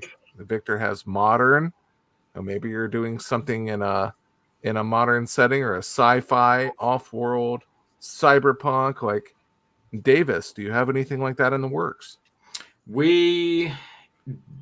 Yes, we do. There are 2 projects in the works. One is called Dragon's Crucible, and that's my setting, and it's going to move away from like your classic. It'll have it in there, like your classic medieval region, but it's moving away from that into its own type thing. But the other one we have, I'm not supposed to talk about it, but I'll go ahead and talk about it, is a game called Comrades. Okay. And it's going to be a siege engine game, but it takes place in a semi-post-apocalyptic world, more like a world where, and it's funny, I'm having this discussion on Twitter this morning about AI and how we're making ourselves obsolete. Yeah. But in a world where humans have made themselves obsolete, okay, that we're completely unnecessary to this machine verse. They don't care about us. They really don't care. So our society collapses, and then the setting is such that it's semi-post-apocalyptic, and humans are trying to figure out where they are in that, and everyone wants a piece of the pie. So think of a bad place of war right now, and that's the entire world. Yeah, it's like it's like maybe a Ghost in the Shell or something like that, where it's like Akira. It's obvious that like there's been an apocalypse. Yeah, no, Akira's like, okay, yeah, it's funny you mentioned that because Akira's like a gateway. That was my gateway into like post-apocalyptic, like especially in the comics and into manga and Japanese thinking like that. And that you get Blade Runner, and then you sort of mix in a little bit of Fight Club. Yeah. what was that World War II movie? There's a World War II movie that came out, I think, in the 70s, and it was on the Eastern Front, and the actors were playing Germans. Stalingrad? Huh? Was this called Stalingrad? No, it wasn't Stalingrad. This is the 1970s. What was? I can't remember who was in it. Kent would know, but it's going to be sort of like anyway. Yes, we got that post-apocalyptic setting, and then I'm going to add on top of that we have a Star Siege coming out, which is in space. Yes, Nice. It's gonna be awesome. Yeah. I love the stuff like that. I actually picked up the Star Siege PDF because of Starship Warden. It was T-shirt Historian who told me about the Goya, which I wasn't aware of that one at first, and I can't I'm so ignorant of some things. Like I was like, what does a can of baked beans have to do with how am I gonna rate a ship for parts from a can of baked beans? I don't get it. Yeah. And then he actually told me what it was. I was like, oh cool, where's it? I'm digging all around. Apparently it wasn't even there, and I was like, oh, that sucks. I missed it. Yeah. I mean, I gotta ask real quick. Is Star Siege more on the Dune scale, the 40K scale, or like the Meta Baron scale? Probably Expanse Plus. Okay. Okay, cool. Okay, so that's where it's solar stuff. Yeah, that's where it's currently sitting right now. I don't, and again, we're in the writing up stage of where we got to figure out where we want to take it and how far we want to take it. Like, so you're talking about like magical weapons and magical bullets and stuff like that, and we're like, well, do we want to bring that in or not? You know, and there's a side of me that's like, yeah, we've got to bring that in. That's how it is. But then this is where Ken and I agree, and we disagree on everything all the time. And he's like, nope, there's not going to be any magical guns, magical bullets, nothing, no elves, nothing like that. This is just straight up humans in the future, and that's how it's going to be. And I'm like, okay, so we're working it out. We're working it out. I don't really know where to actually the compromise you have to use to get around that is genetic augmentations. They're technically human, but not anymore. Like me. Yes. Well, I'd like to hear from the Red Room. Are you folks having any new ideas in the sci-fi, horror, or non-fantasy space? We are the weird ones on the OSR because fantasy is really not our thing. We also do fantasy, but we prefer horror. Mostly everything. It turns into every scenario I write turns into something a bit an horror story. Darker.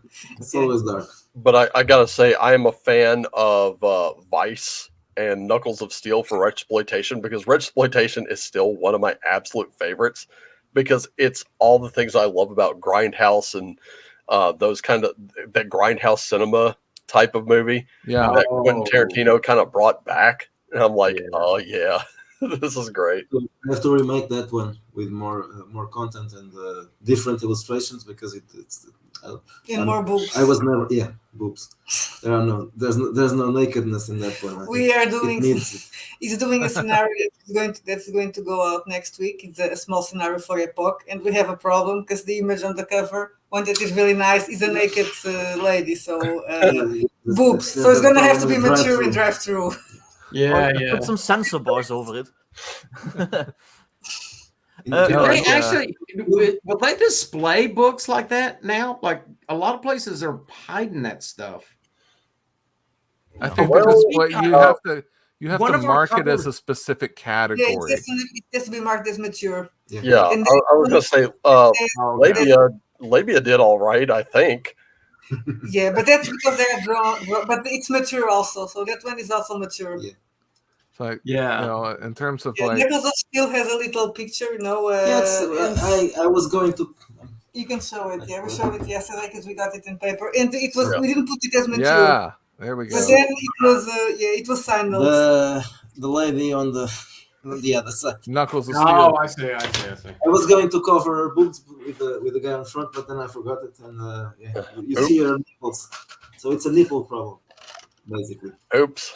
Yeah, I was Yeah, in Facebook. terms of like exploitation, like not necessarily exploitation or super controversial, but I really like The Warriors, great movie, Yep. and also Streets of Fire, Yeah. which is what the Also game great. Final Fight was based on. Mhm. I I haven't was seen thinking that one, about like making a fantasy version of like a adventure like that, like a city where you have different like factions and gangs that are like very like thematic. Like you have the one like Oh yeah. kobold faction that is like all about like thievery or whatever. You have The another baseball faction. kobolds. Yeah, exactly, like stuff like that. though. And like you have Yeah. like a whole like geopolitical landscape where Yeah. you can build an adventure. That would be cool. There better be like Think elves about- in hot pants and roller skates. Yeah, exactly. Pants and roller skates. There's even think about Petition because it's actually light, so you can adapt it to almost anything. Yeah. Necromunda. Oh yeah, exactly. Yep. Good stuff. Who would use soccer? Yeah. Probably the Yeah. orcs. They can be soccer hooligans. That was my thing. Orcs. Yeah. Soccer. Big Cockney rhyming slang. Yeah, with big Cockney accents. Yeah. Oi, mate, are you having a bubble? Yeah. I hate dwarfs. I'm not racist or anything. I just don't like them. You having a go at me? Oi. It's a Oh, it's you a, having a go at me? I'll bend it's you a over camp- backwards. it's a Swear to campsite. your mum. it's a campsite. 10 I don't points. Adam and Eve, a, mate. a dwarf campsite. You Oh, crumping you about. fucking hate dwarves. I feel like that would be actually Victor's domain. You know, it's something more. That was there. Anyone remember the old Arcanum PC RPG? It was Yeah, basically that's a great fantasy one. mixed with steampunk. It was like Yeah. a fantasy universe that moved into the steampunk age, It- and like technology is like conflicting with magic because it doesn't just mesh together, and it's like this whole thing. And I kind of want to do a setting like that at some point because I think like it's kind of like a neglected thing right now. The one So- thing I remember about Well, that game the most I mean, is that it took you like an entire day, literally in real time, a day to go from one end of the map to the other. Yeah, that map Like, was huge. It was huge. Well, It was I know that colossal. Shadow of the Demon Lord kind of trucks with steampunk, but Mhm. really, really superficially. Yeah. Yeah, that, No, this that is came literally up just for like me to elves, check out, orcs, but I haven't dwarves, stuff yet. like that. What's that show on Netflix now? It has the. It's sort of a Victorian age steampunk type setting, but with elves and. Oh, I don't know. I know what. What's Cannery it called? Row. Is it Cannery Row? I've That's never got to seen be it. it.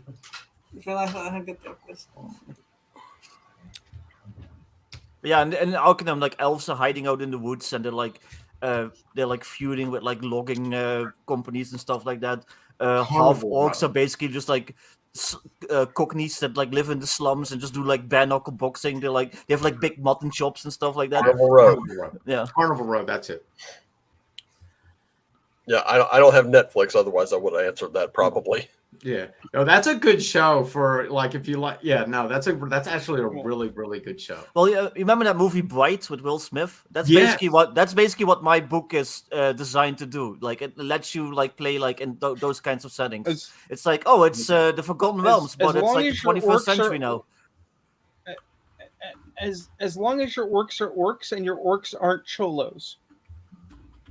I mean, you can my orcs they're gopniks. They're like Slavs. They have like tracksuits, and big gold chains, and heavy chests. Okay. And they All right, I'll do go the- with they have that. AK-47s and I they can- squat a lot. So, They open I the just- door to you and Yeah. skull. yeah, they're called Ivan the blood man or I whatever. just- I just personally really despised the movie Bright, and I think it was a horrible representation of a fantasy fiction, urban or otherwise.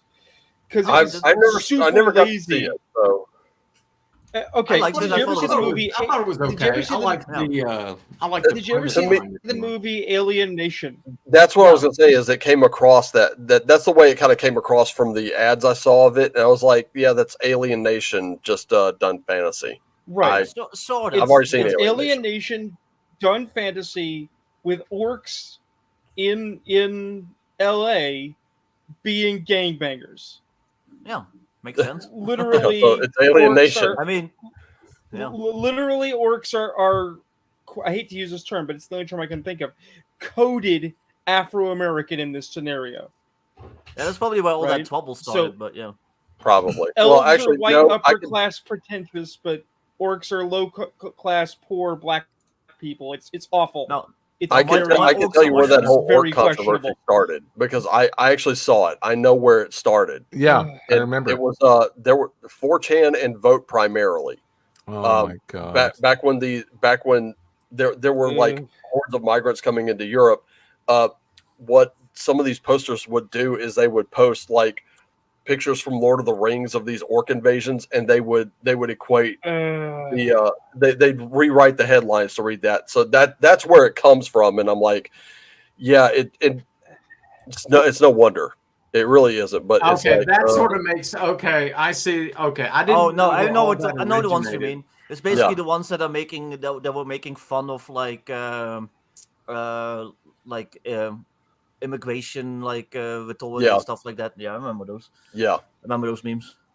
Yeah, and I it's mean- it's still something that carries on today, and it's like, no, when we gamers are talking orcs, we're talking about a fantasy race that does not exist, and we're also referring back to the old Norse orcness that really actually means evil spirit.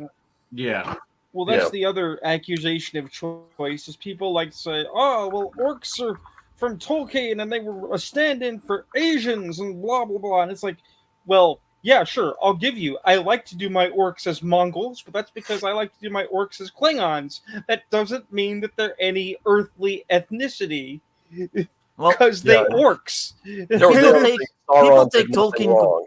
people take Tolkien completely out of context with that one. He said orcs are like what Europeans imagine the Mongols were. And, you know, Europeans, we have a long memory. We actually got conquered by the Mongols. So that was kind of what he was referencing, like, you know, how the Polish view the Mongols and stuff like that. Plus, he also compared them to Huns. But what people don't understand is Hun was World War I slang for Germans. Yeah. That was what the British called the Right. Germans in World War One, and he was a World War One veteran. So when he was talking about the Huns, he was comparing them to Germans because there's like this whole thing where orcs represent like the destruction of like war and like you know how in the industrial age just brings. Well, like I said, brings forth destruction and stuff. So when he called them Huns, he wasn't talking about like the ancient Hun people. He was saying like, yeah, they're like awful German soldiers with like. You know, their industry just leaving, you know, ruin in the wake. That's Yeah. basically what he was saying, and people It don't was understand that. like he fought in the trenches, and it was Christopher Lee who later would play Saruman, who fought in World War II. And I heard this story. He actually had an on-set argument with Peter Jackson over a scene where Grima Wormtongue's supposed to stab him. Yeah. And he's supposed to scream out, and he's like, no one screams out when they're stabbed like that. Yeah. And he really got insistent with it. And Peter Jackson's like, well, how do you know? And he's like, I know. And he just gave him this stare, and that ended the conversation. Yeah, he was a World War II commando, so yeah. Yeah. He did some stuff. Well, no. By the way, welcome, Dave. It's actually in the behind the scenes. Oh, hello. Welcome, David Guile. If you don't know who David Guile is, David Guile wrote Dungeons and Delvers, which I just picked up a copy of that. I looked through the PDF. The PDF is amazing, and I'm waiting for my physical copy to come in. I recommend that one as well. It's a beautiful game. Welcome, David. And we're talking about actually we're talking about orcs. Nobody else is, but we're kind of like discussing kind of how we got to this OGL situation, which was this is actually part of it. This is part of what led to that. The constant watering down of D&D until this Dungeons happened. and Delvers is amazing. Orcs have become a anchor for this culture war. One of many, unfortunately. Yeah. It just ebbs and flows. Every now and then it resurfaces, and you have to fight it, and then it goes back down. It goes away for a while. You know, it's just nonsense. But Greg, that's actually become a very nebulous policy now with even with this new OGL 2.0 that's been floated around, which is we want to protect our work from anything bigoted, blah blah blah. It's like, and I think Grim Jim brought it up very beautifully when he said, "Okay, but who decides that?" Yeah. And another someone else on Twitter pointed it out where He says, if I have orcs in my game as an inherently evil race, are you going to consider that bigoted? And those are valid questions. Right.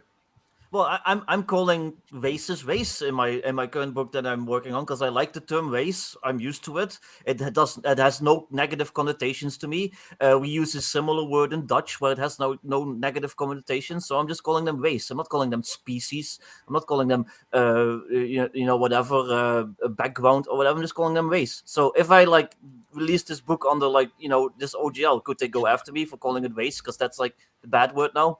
So yeah. And Patty's Parlor, good morning from the parlor. Good morning to you as well. Yeah, I don't know about this whole. I didn't follow the orc contract. I actually really haven't followed much of that, to be honest. But I do remember in the in the early 2000s when 3.0 came out, and everyone was doing supplements. Okay. There were a lot of supplements that, yeah, you know what I'm saying? Just yeah. They were a bit spicy. Well, what was it? They were going too far. Anyone? Okay. Empire of the Petal Throne. That's one that a lot of people have played. A lot of people have loved. Mm-hmm. Turns out the guy was a legit raging white supremacist. Mm-hmm. And that, I'll be honest with you, like I said, my exposure to RPGs very narrow in the South, especially during the panic. Yeah. So I never got exposed to that. Yeah. I only recently learned about it within the past year. And I went to digging into it, and that's what I found. It is one of the first few things that popped up about it. And I was like, oh yeah, I'm no longer interested, and I walked away. Yeah. I got to Varg's game, looked at that, and like I said, my initial thing was I'm looking at it and I went, I could do this better, and I was going to do it, and then I found out you guys at Troll Lord beat me to it, and I was like, well, that takes that off my plate. Better. I'm good. I'm good. I'm not mad. I'm buying it. It's awesome. The question with stuff like that, though, and it's a hard question. Do you actively put in stuff to stop stuff like that, and then maybe you go too far and you also go after people like me who just want to use the word race or who just want to have evil orcs? Or do you just let God sort it out, and it's if nobody buys it, nobody buys it. It's obviously shit. Nobody's gonna buy it. Just ignore it. That's the hard question with stuff like that. Yeah. Do you forbid somebody like Varg for making my Varg, or are you just gonna let him make it and nobody buys it? Yeah. You're not going to forbid him from that. It's print on demand, and on top of that, he's actually come out and stated he didn't want to do PDF because nothing electronic lasts. Yeah. And there was a supplement with the new version that initially was in print, but then he was offering it through his website for free, where it was set in the modern day, and there was the invasion thing happening, and I'm like, oh. Why didn't you just set it in the modern day, dude? You didn't have to include all that. And there's stuff included, and we're talking from woke and from both extreme ends of that. And I'll put it to you this way: it has to do a lot with what you do in the bedroom. And it's in every game I've ever played, player character gets into a relationship with player character NPC, we fade to black on that. Or they go off alone, and then we focus on the rest of the party here. That was never a really big issue in our games, and I'm not sure why it had. Number one, not sure why it had to be an issue, and number two, not sure why it's an issue. It's kind of with you guys, Davis. You said this is just a place to belly up to the table. We make games for the sake of making games. We just want to have fun and get out of this crap for a little while, and then come back to it when we're better for it. This is an insistence on we either have to have this or we have to have this. There can be no in between. It's who are you people? What are you doing here? What matters to you guys? Yeah, no, that's something that just every table needs to figure out for themselves. We can't do that. Interesting on the orc thing. You know how I refer to orcs? Gardeners. Gardeners. They're fixing the earth. That's how they perceive themselves as Well, gardeners. they leave a lot of fertilizer in the wake. That's for sure. They do. But see, they come upon for the way I see orcs, like I'm trying to put myself in the shoe of an orc, right? In the mind of an orc. And he comes across like a cornfield and he sees all these straight rows and his fence and all this pre-popped corn growing and stuff like that. And it doesn't sit in his head right, the squares and the fence line and the rows of crops. It's like, what kind of craziness is this? What are they doing? I'm just going to burn it down and let it start all over. So that's all they see. That's what they see. Yeah, that's an interesting concept. Yeah. Yeah. One of the things I like, just kind of go into the gardening and burning concept for a second. One of the things that happened, this was about 4 or 5 years ago. I went with a friend of mine. We decided to go on a hike, and he found a spot, and we literally spent a day just hiking out in nature. We had our phones and stuff. We didn't have much else. There was very little tech on us. Yeah. And we're walking with walking sticks. And if you've never been hiking, ladies and gentlemen, I recommend it. That is like solo D&D without dragons. Your life's not in a whole lot of danger, but you still got a little. But anyway, we're out there, and we come across this one spot, and I noticed from where I stopped, where I was walking, I looked and I stopped because all the trees looked silver. I'm not kidding. Yeah. As it turns out, they had done a slash and burn, which is they clear out all this underbrush, and then they can do a controlled burn. These trees were part of it. And this side of the trees, he pointed out, if you go around to the other side, they look kind of scorched and singed. But if you come back, they're silver because they've been that's where the sun's been hitting them this whole time, and it's turned them that color. Yeah. And I'm like, I can't go to the other side. Like I didn't want to. This looks so magical to me. Yeah. And I'm like, this is amazing. This looks really good. And what gripped me like in total panic for a second was there are people that want to actively stop that.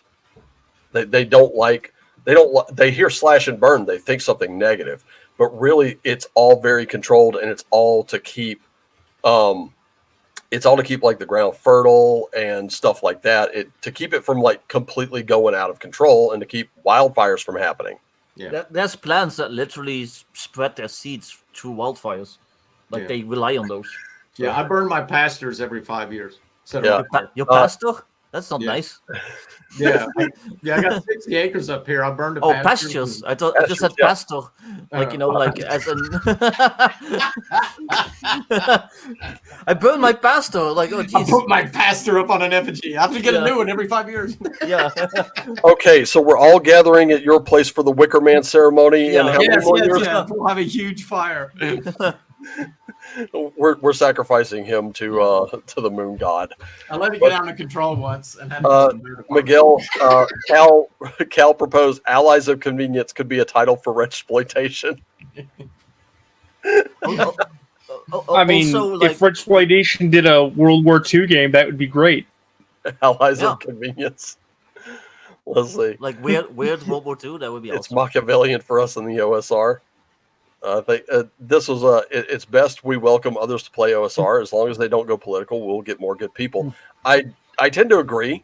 There have been a lot of people coming to old school style systems, and even some that they're not OSR. Really, they're kind of adjacent to that. I think we've seen a lot of that lately. Stephen pointed out there's been a good influx of orders lately for Troll Lord. Let's go. I'll tell you what. Let's go around. How? Start with you, Vic. How have yours been? How have the downloads been? What? Sorry, my downloads on my books? Pretty low on my 5e book. Yeah. I don't know. I think people, because of the whole OGL thing, they're like moving away from 5th edition. People like screw 5th edition. Plus, it's an early release version. Some people might just want to wait until it's completely done. So I haven't had that much sales, sadly. At least not yet. I mean, it also doesn't help that I had to pretty much release it with zero hype. Like, I was like, I was gonna do it, at my own leisure, maybe do some promotion, like all that stuff before I released it. And then this whole OGL thing happened, and I pretty much had to just drop it on Drive to RPG like within the hour. So I've had like zero hype. But other than that, like I hit copper on silver on simple modernity, which was nice. Oh, nice. So I've got a copper badge on Drive to RPG, which for like a small creator like me, that's pretty nice. And other than that, I don't know. And that does the same thing for OSR systems. What Modern Adventurers Guide does for 5th edition. Yeah. Oh, nice. Okay, yeah. So if you're playing like a basic fantasy campaign or white box or Swords and Wizardry, this is a good way to take that setting, update it to the modern day, whatever land you're in. It doesn't have to be real world, but instead of castles, you could have skyscrapers, you could have corporate buildings, you have cities. I know just one of the things like I noticed, I picked up Oz for 5th edition because I'm a sucker for folklore. If you looked at the amount of codices I have for Castles and Crusades, I'm all up into that. So Neverland and Oz were two that piqued my interest. I got Neverland for Christmas. I had to have Oz next. I went ahead and grabbed it. And they've modernized Oz to an extent. So now there are trains. It does like this point crawl through a city. It's really, really interesting. Yeah, Still a bit of a darker tone than what you remember seeing on the screen with So it's more like Wicked. That a little, yeah. But I mean, if you could you could translate a lot of this third-party 5th edition stuff over to Castles and Crusades very easily, and then imagine your barbarian suddenly caught up in a tornado with the rest of the party and dropped into Oz. Yeah, now they're faced with munchkins. The dwarves are faced with munchkins. How do they handle that? That's going to be wild. So I see Davis losing it over there. Well, I'm going to ask. Ends up in Oz. Oh, sorry, good. Go ahead. I'm going to ask a wild question here because Aeres was asking people to talk about what they've been working on, and I've been over here scribbling while we've been goofing. But I'm going to open it to the forum because I am undecided. If you're cooking a 5-pound child, what do you think's better, dry rub or marinade? Jeez. I don't know. I don't know that I would do that. Let's ask them all. They might know. So now, if it were known, here's we're the thing. in a really dark territory here. Miguel and the rest of the Red Room know, I am working on a. Oh yeah, as Miguel and the Red Room know, I'm working on a piece for Wretched Darkness called The Red Ministries about vampires. Which will be expanded optional rules for playing vampires in the Wretchedverse. And as I've explained to Wolfgar before, one of the facets is they set up various towers in the I forgot the name. There's a city in their other dimension that exists. In the Beyond. Yeah, and in the Beyond, they've set up towers where they have different factions of authority with different ideas about what are we supposed to do with vampirism. And in the Slough of Despair, which is the gluttony-aligned borough of the city, they have a tower called the Tower of Delectable Delights, which is vampires who just have decided their intent, that their purpose forever is to be master gourmands. So they'll try anything. They'll eat a little bit of anything. And since I have to give a bit of flavor before I get to the facts of it, it's like, well, I mean, the most obvious answer is let's give a recipe. Let's just give the basics. So it's like, okay, paprika and got spices and a 5-pound child. Like you're cooking a shoulder, It's also a Doom level. It's I guess episode 3, level 3, Slow of Despair, a classic Doom level. Really? Yep, that's the exact name of it. I did not know. Yes, that's amazing. Check it out. Wait! I used to play. Well, I mean, I played Doom years ago. Yeah, Doom episode 3, level 3 is called the Slow of Despair. I played the old Doom. That's the first Doom. I'm talking about the really. Sylvia votes for Marinade, so I have to go with Marinade. I'm an expert on Doom. I love my Doom. I'm a What a big Doom nerd. guy. I know John Romero personally. Jesus, what a nerd. Yeah.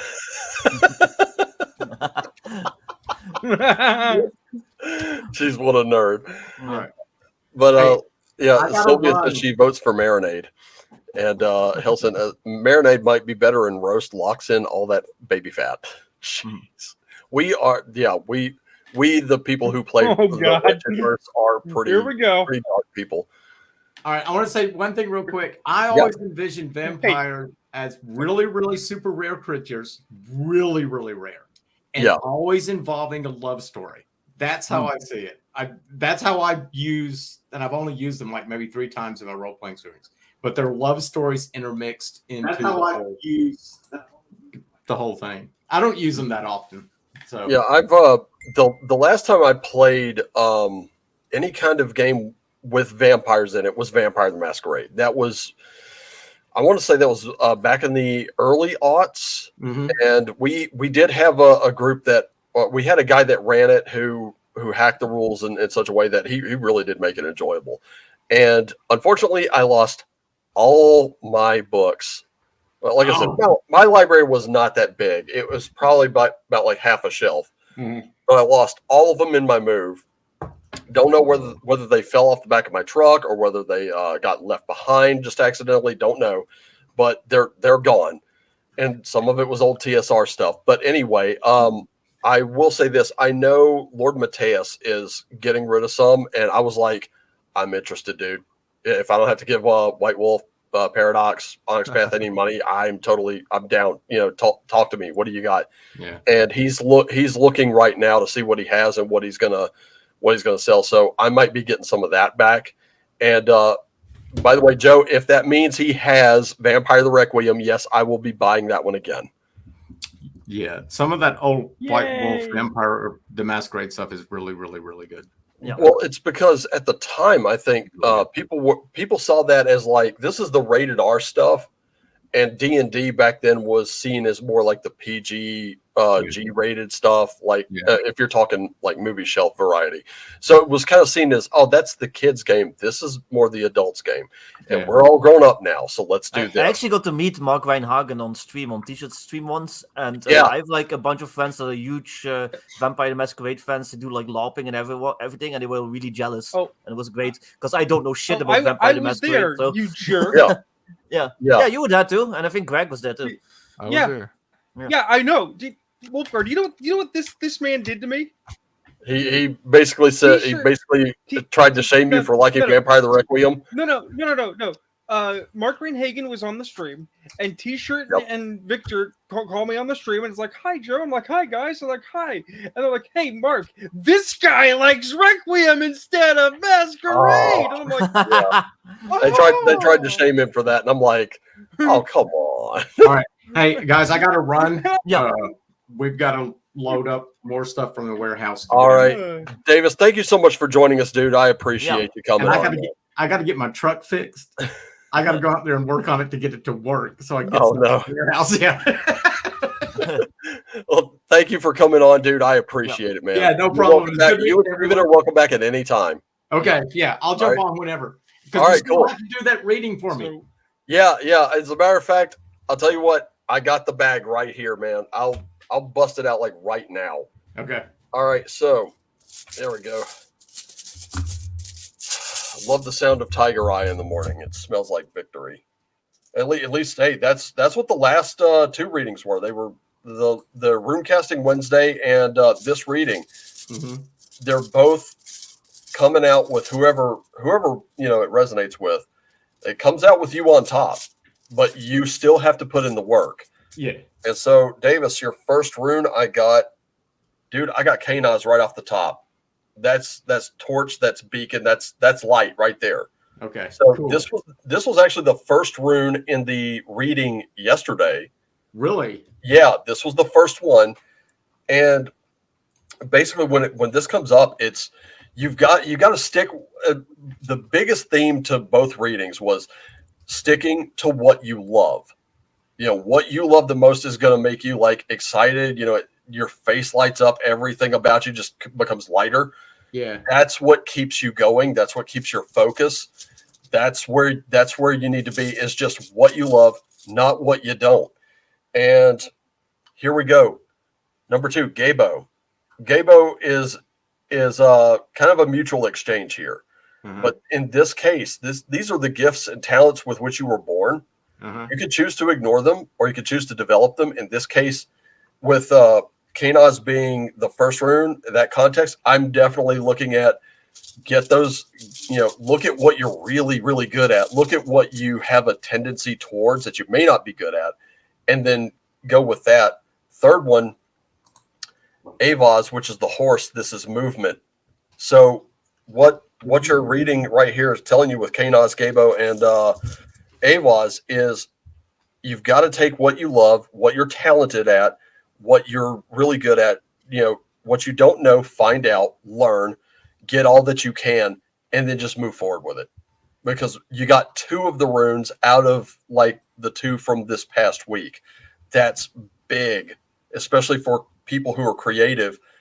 This is a great reading to have. Yeah. That's awesome, dude.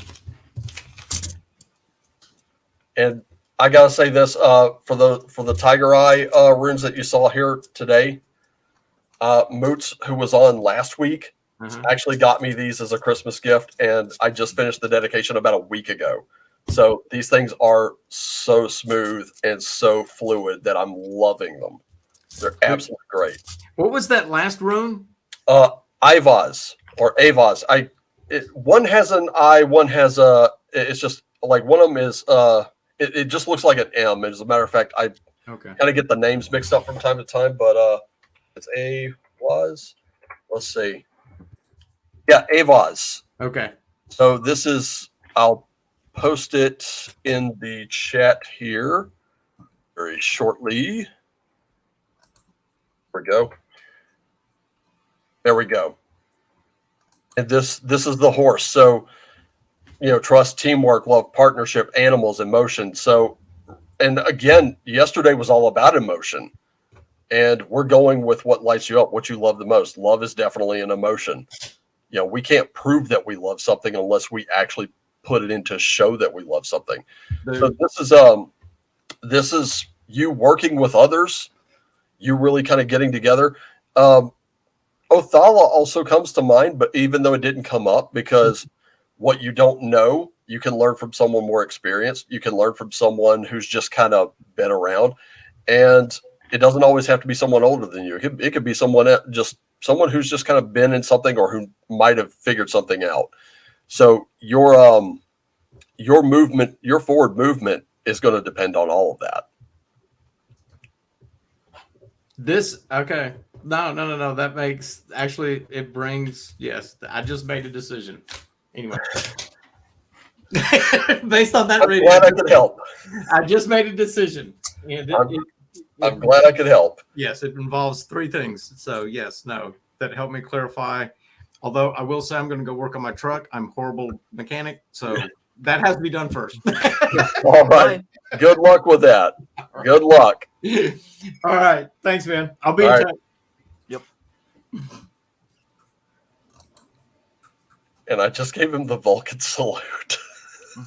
Here I go buying the game books again. No. Yeah, I'm a Star Trek fan. I am. But let's see this the orc system. If I'm not mistaken, you know what? I need to run to my shelf real quick, which is just a few steps away. But orc system, if orc system agnostic, how is it different from Creative Commons? I think Creative Commons is legally worded a little differently.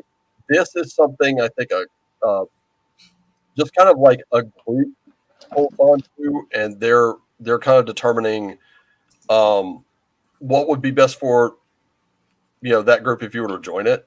I don't know that it's legally binding though, but hang on just a minute. Doesn't more licenses mean more territorial claims?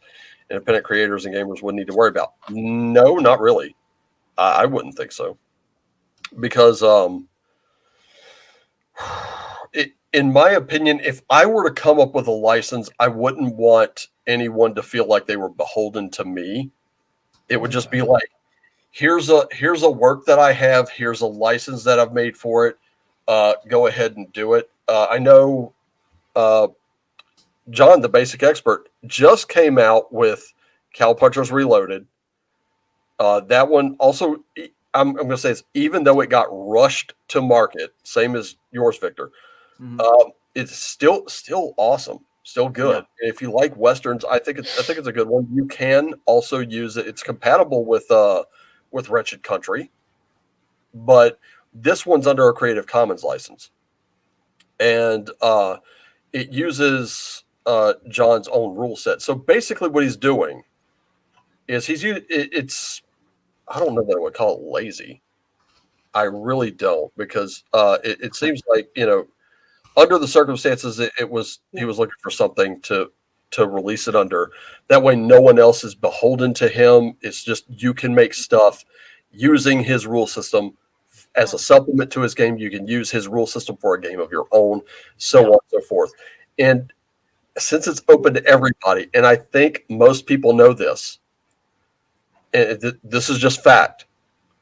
If I were to come up with a Greyhorn Pagans RPG, and I released it under the GPL, the Greyhorn Pagans license, what I would do is I would tell you, yes, anybody can make a game supplement for it. You can make a new game using my rules. I don't care if you set it in space. I don't care if you set it in modern day. I don't care if you set the damn thing in your living room.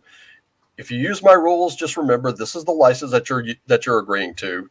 You're just using my rules for your game. That's it.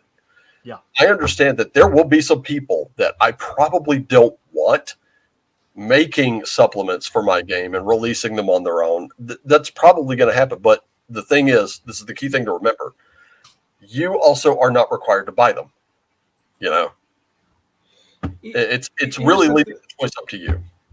Here's the thing. I've been watching the conversation off and on, and I understand where some people are coming from. Like, it makes sense. We should not necessarily blindly trust Paizo as the savior just because Paizo took a strong stance against WotC.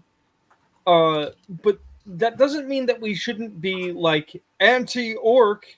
It just means we need to be wise enough not to put all of our eggs in one basket. There should not be one OSR or one OGL to rule them all anymore. Because if you trust one company to always have your best interests at heart, then you're waiting for one company to betray you. And this is the old school role-playing community who created Petty Gods.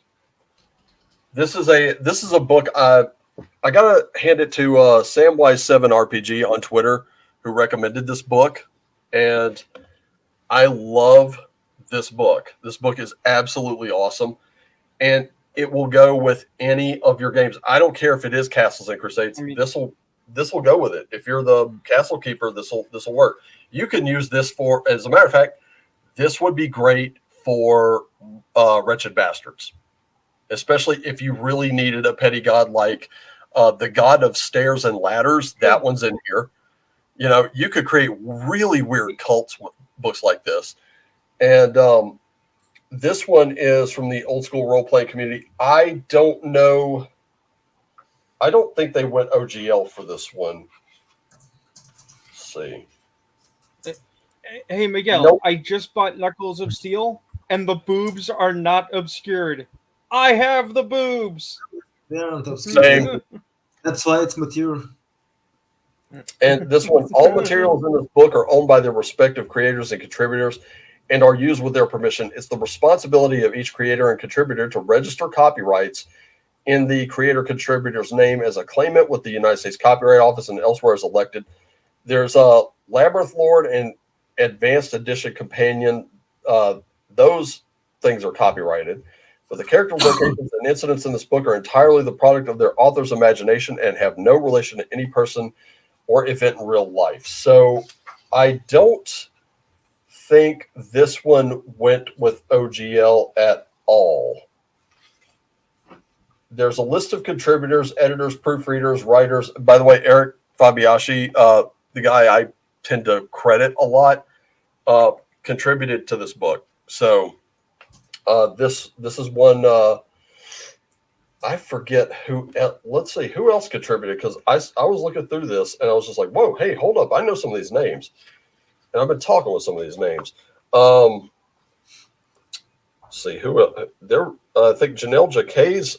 Yep, she's an illustrator for this book. Stephen Goodman. I'm trying to see if there's anybody I could just pick out. Oh wow, there's so many people in here. It's so crazy. Just tons and tons of writers. Yeah.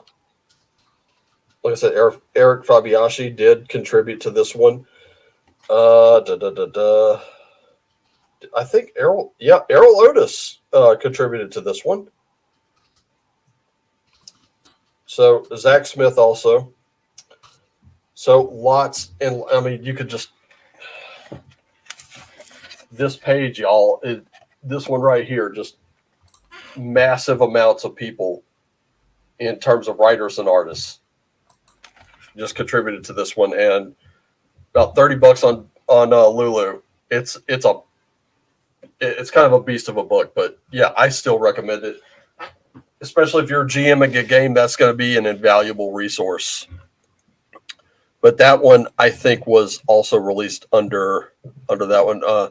Not what you're talking about. No, kind of different. I was just kind of looking to see if it was released under that or OGL. I don't see either. But well, the Paizo Orc license, that's the new one that they're making. Yeah, that's the Open RPG Creative license. I was kind of looking to see if what it was released under. As it turns out, it's just a collaborative effort. So that one, not quite. Well, isn't so the difference is that the OGL belongs to like Wizards of the Coast, as far as I understand it. But Orc is basically going to be given to like a foundation, and they will control it. So it's not going to be controlled by Paizo. It's not going to be controlled by Cobalt Press, like all the people that are contributing. It's just going to be like this foundation, like these lawyers that like will run it. I'm just curious if they're going to have like morality clauses and horse shit like that. That's kind of what I'm thinking, because when you've got publishers like Paizo they've also bent the knee, and I'm willing to, like, we all have a common enemy right now, and its name is Hasbro and WotC. We have a common enemy right now. I'm willing to kind of put that aside for the moment. Once that war is over, then we can kind of see what's going to happen. And I think if anyone is willing to still bend the knee after all this, then they haven't learned, because WotC and Hasbro, this is where it got them. This is what led to the whole thing. And it's going to be a repeating cycle of this until it stops. And it's going to have to stop somewhere. It's going to have to stop sometime. And it's going to have to be like I said, I'm not a Pathfinder guy. I looked at the book. It didn't connect with me. It didn't resonate with me. I was like, man, it's not really my thing. Castles and Crusades hit a little bit different. And I was like, yeah, that's my thing right there. So if you still have companies that are doing this, then obviously at some point it's going to have to end with this company gets too big. Now they're going to collapse because they're not going to make that money. It's going to be the same thing as WotC and Hasbro. And then all you're left with is all the other companies that said, no, we're just making games. Either you play or you don't. And that's really the choice. If you don't like the supplement, don't buy that supplement. We didn't make that. That idiot over there did. If you don't like this supplement, don't buy that supplement. This idiot over here made it. Wolfgar made another supplement over here. You don't like it, don't buy it. It's going to have to be something like that. Or it's going to have to be, okay, well, we found the companies we like. We found the companies we support. We're just going to stay the hell away from each other and just kind of leave it at that. It's going to have to be one of those, because what's happening with WotC and Hasbro right now, if it's allowed to continue, it can't sustain itself. It's going to end up collapsing the entire hobby. And then all you're going to have is just pockets of people making games that, don't get out as widely. Well, I mean, publishing will be through BitTorrent, basically. Mm-hmm. Yeah, I'm kind of seeing what Macquise and like all those people are doing with their open license that they're writing. Yeah, I'm interested to see where it goes, because again, if you have we're against bigotry and intolerance and racism, I get that, but you're going to have to define it. Yeah. It can't be nebulous terms anymore. I don't trust any company or any organization to define that. Yeah. That's too subjective. That's bullshit. Yeah. I said many times on Twitter, Aeres is probably the safest and most kid-friendly and most nicest fantasy setting you can come across. I mean, it's got some evil in it and stuff like that, but like the fact that I use the term race, they could cancel me over that. The fact that I have evil goblins, they can cancel me over that. Oh no, my book doesn't have like a lesbian fucking trans black whatever, like they can cancel me over that. Even though my setting is completely harmless and like perfectly acceptable, their bullshit is like has no limits. Yeah, that's true. Well, it's like why would it even have to be an issue? It wasn't an issue the last 23 years under this old license. Exactly. Did people release a Grand Wizard subclass for 5th edition? I haven't seen it. Like, like a wizard with a white pointy head. Like, I haven't seen it. Like, I haven't seen it on Drive to RPG. I haven't seen it like anywhere else. Like, maybe some weird 4chan person made something once, but it definitely wasn't widespread. So why is this all of a sudden, like, why is this an issue, as a concern? It's like, oh no, we have to stop racism in the TTRPG sphere. It's not about stopping stuff like that. It's about stopping, people like Greg who want to use the word race. Well, this is another thing. They'll cancel you over not saying anything because silence is violence to them, and that's true. That's very true. We can't it. The goalposts are ever moving. We also know that. Yeah. You can't say this, but you also can't say this, and this. It's like, fine, I'll say nothing. Well, that's wrong too. And it's like, but see, to me, this is not even something that any of these people actually give a shit about. Nope. It's just a Swiss Army knife that they want to utilize to try and squash any competition easily. Like they don't even have to lift a finger. They just have to post something. You've said this. You must be canceled. Oh, this person is toxic to the community. It's like they don't have to do anything. They're using this as a tool to just screw over everybody that's not making the money. Well, on top of that, yet again, like I said before, Pathfinder. Let's just look at their competition right now. The colossal names. 4th edition gave rise to Pathfinder. Yeah, kinda, sure. But it also gave rise to Castles and Crusades. It gave rise to many other games that, they don't really get the nod because they're not these big houses or whatever. But that's exactly what they want to prevent. They want the excuse to give you absolute shit for the most money they can squeeze out of you. Like one employee said, Hasbro sees you as a wallet, nothing more. You are nothing more than a wallet to them.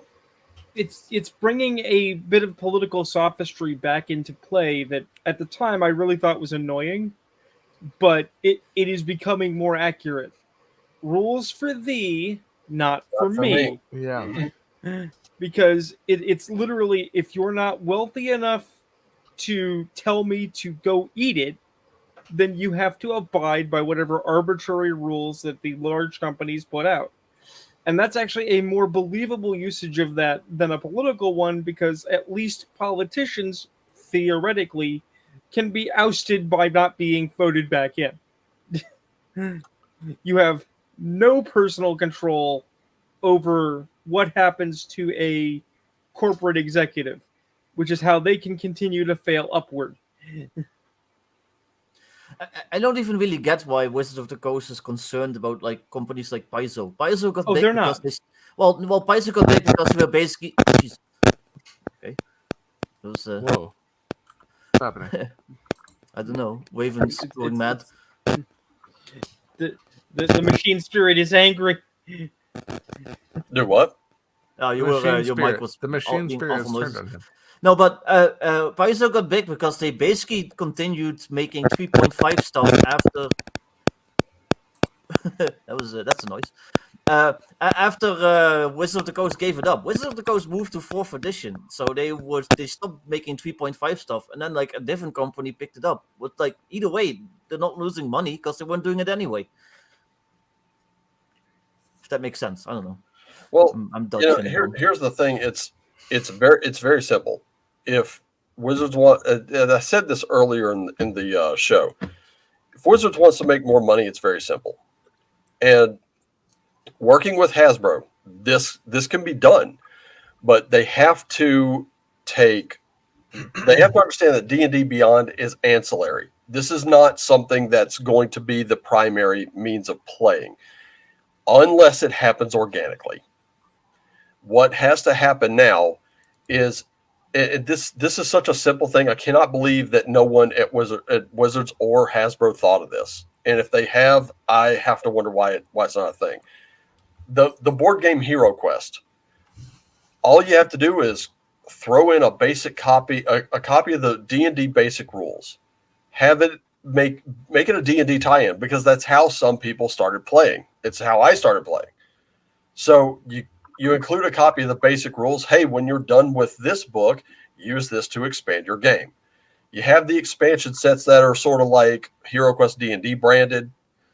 Then you could kind of move into the books from there.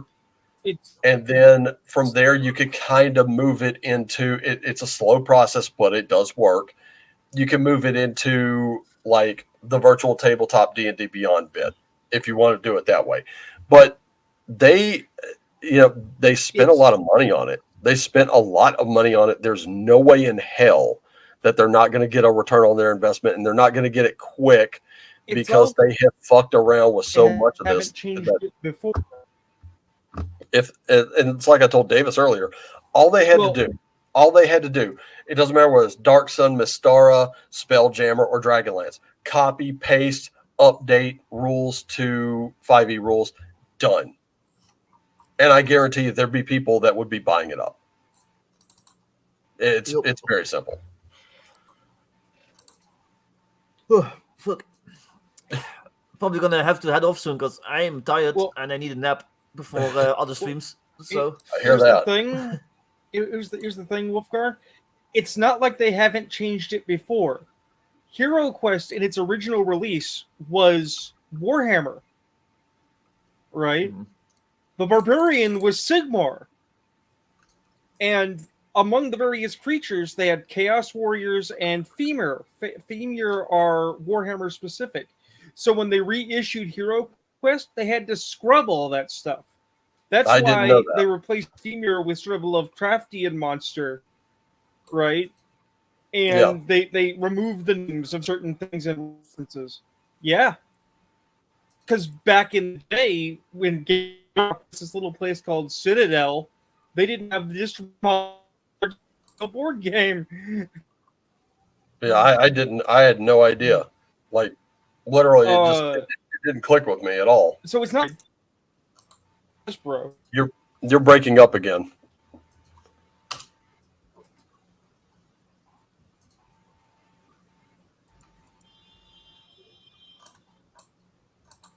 Yeah.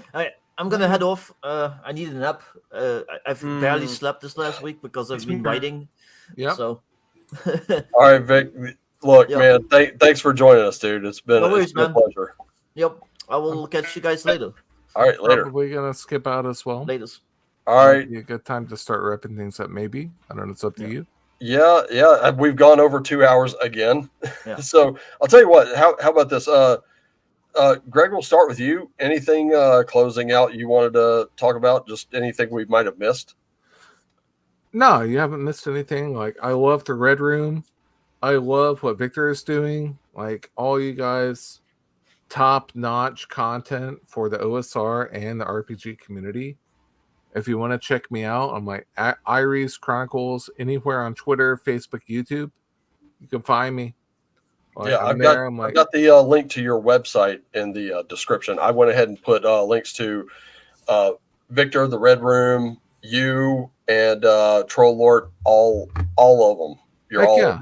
Like my experience as a creator is not like from a corporate perspective. I want to create an atmosphere of like a fantasy world that you live in. That's why I sent Raven like a hand done like letter on parchment with like wax, whatever seal. Like I love that shit. Like I want it to be like I want to draw you into the world and make you part of it and have you like be like, holy shit, this is awesome. Like, and that's what I'm about. So check me out. I appreciate it. I love all you guys. And also check out Dark Rune, who does the like. There were a couple songs off that album, Book of the Black Rose, that I picked for intro and outro themes. That's nice. Dungeon synth music. It's very atmospheric, and I'm going to say this right now: if you still have a boombox with a tape player, that little subliminal hiss, just that of the tape, man, it'll draw you back. It's perfect. It is. It's very perfect. All right, thanks, guys. All right, thanks, Greg.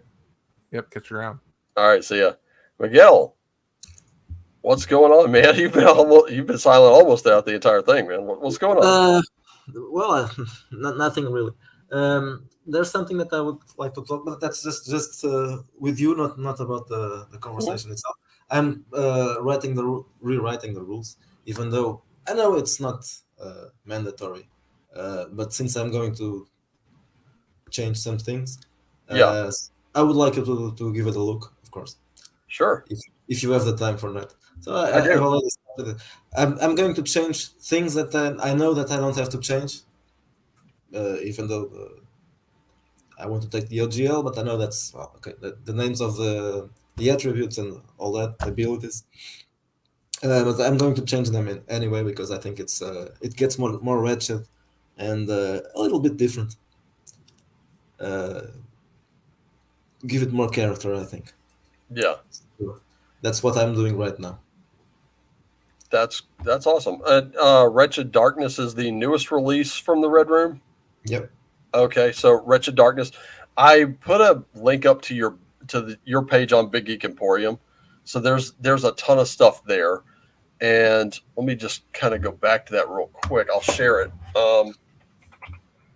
Big Geek Emporium.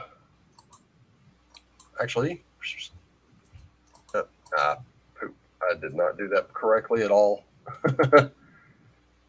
So here's Raven stumbling over everything right now. Here we go. And this one. Not the whole. No, not that. Just this. Okay, here we go.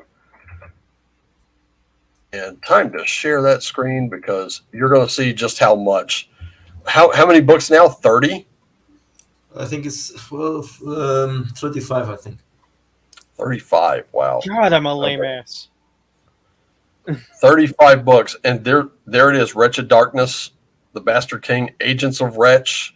That's going to be for Wretchploitation. This is for Wretched Epoch, right? The Bastard King. Yeah. Epoch. Yeah.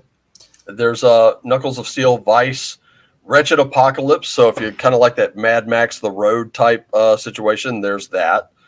Wretched Space, of course, that needs no explanation whatsoever.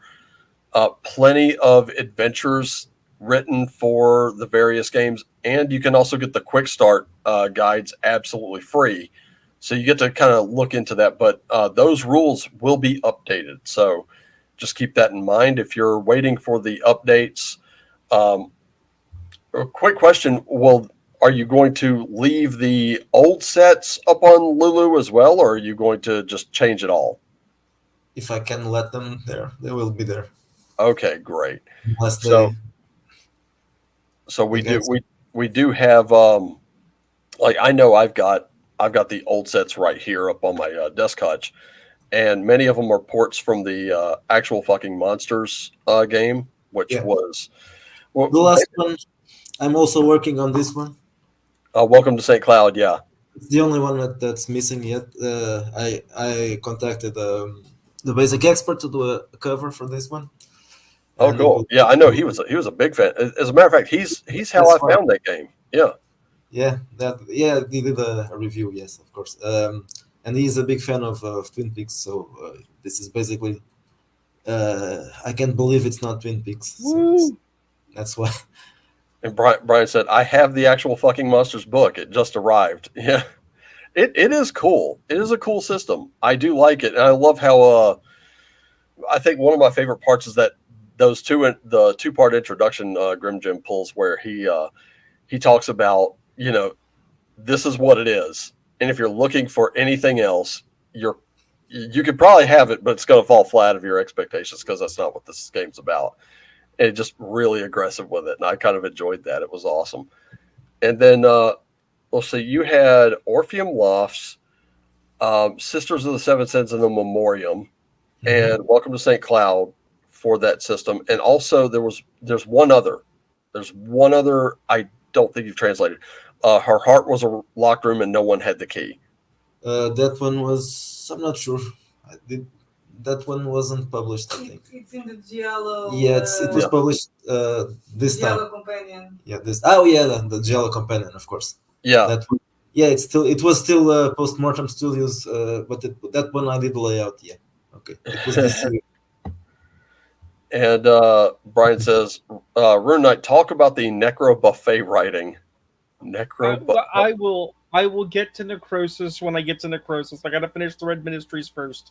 Okay. I got sick in the middle. About the day before the 13th, so the 12th, I got ill and I was basically down for 2 days. Yeah. And then I caught up on all this insanity and went, oh boy, here we go. Yeah, I'm sure we're going to be coming up on more updates as the week goes on. So we are going to do a second part, and I'm hoping to have next week. I'm hoping to have Venger. I think Jason. I think we moved him to the week after because next week is the last day of hunting. So I know I grew up in the South. I know what hunting means. So I'm like, yeah, I'm not getting this little podcast can wait. So go hunting, Jason. I get that deer meat, dude. So I think I moved him to the week after. I'm going to try to get like Pickpocket Press and Venger and a few others on for the next show. Again, all of you guys are still welcome.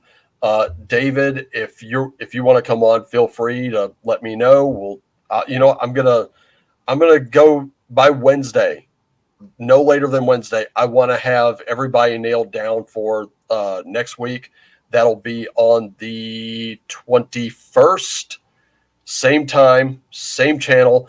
I'm probably going to stop using StreamYard and start using OBS because this is really limited. We tend to go over, and it's, I don't want to run out of time on you guys. So I want to, Miguel, Sylvia, thank you so much for joining us. This was such a great time hanging with you guys.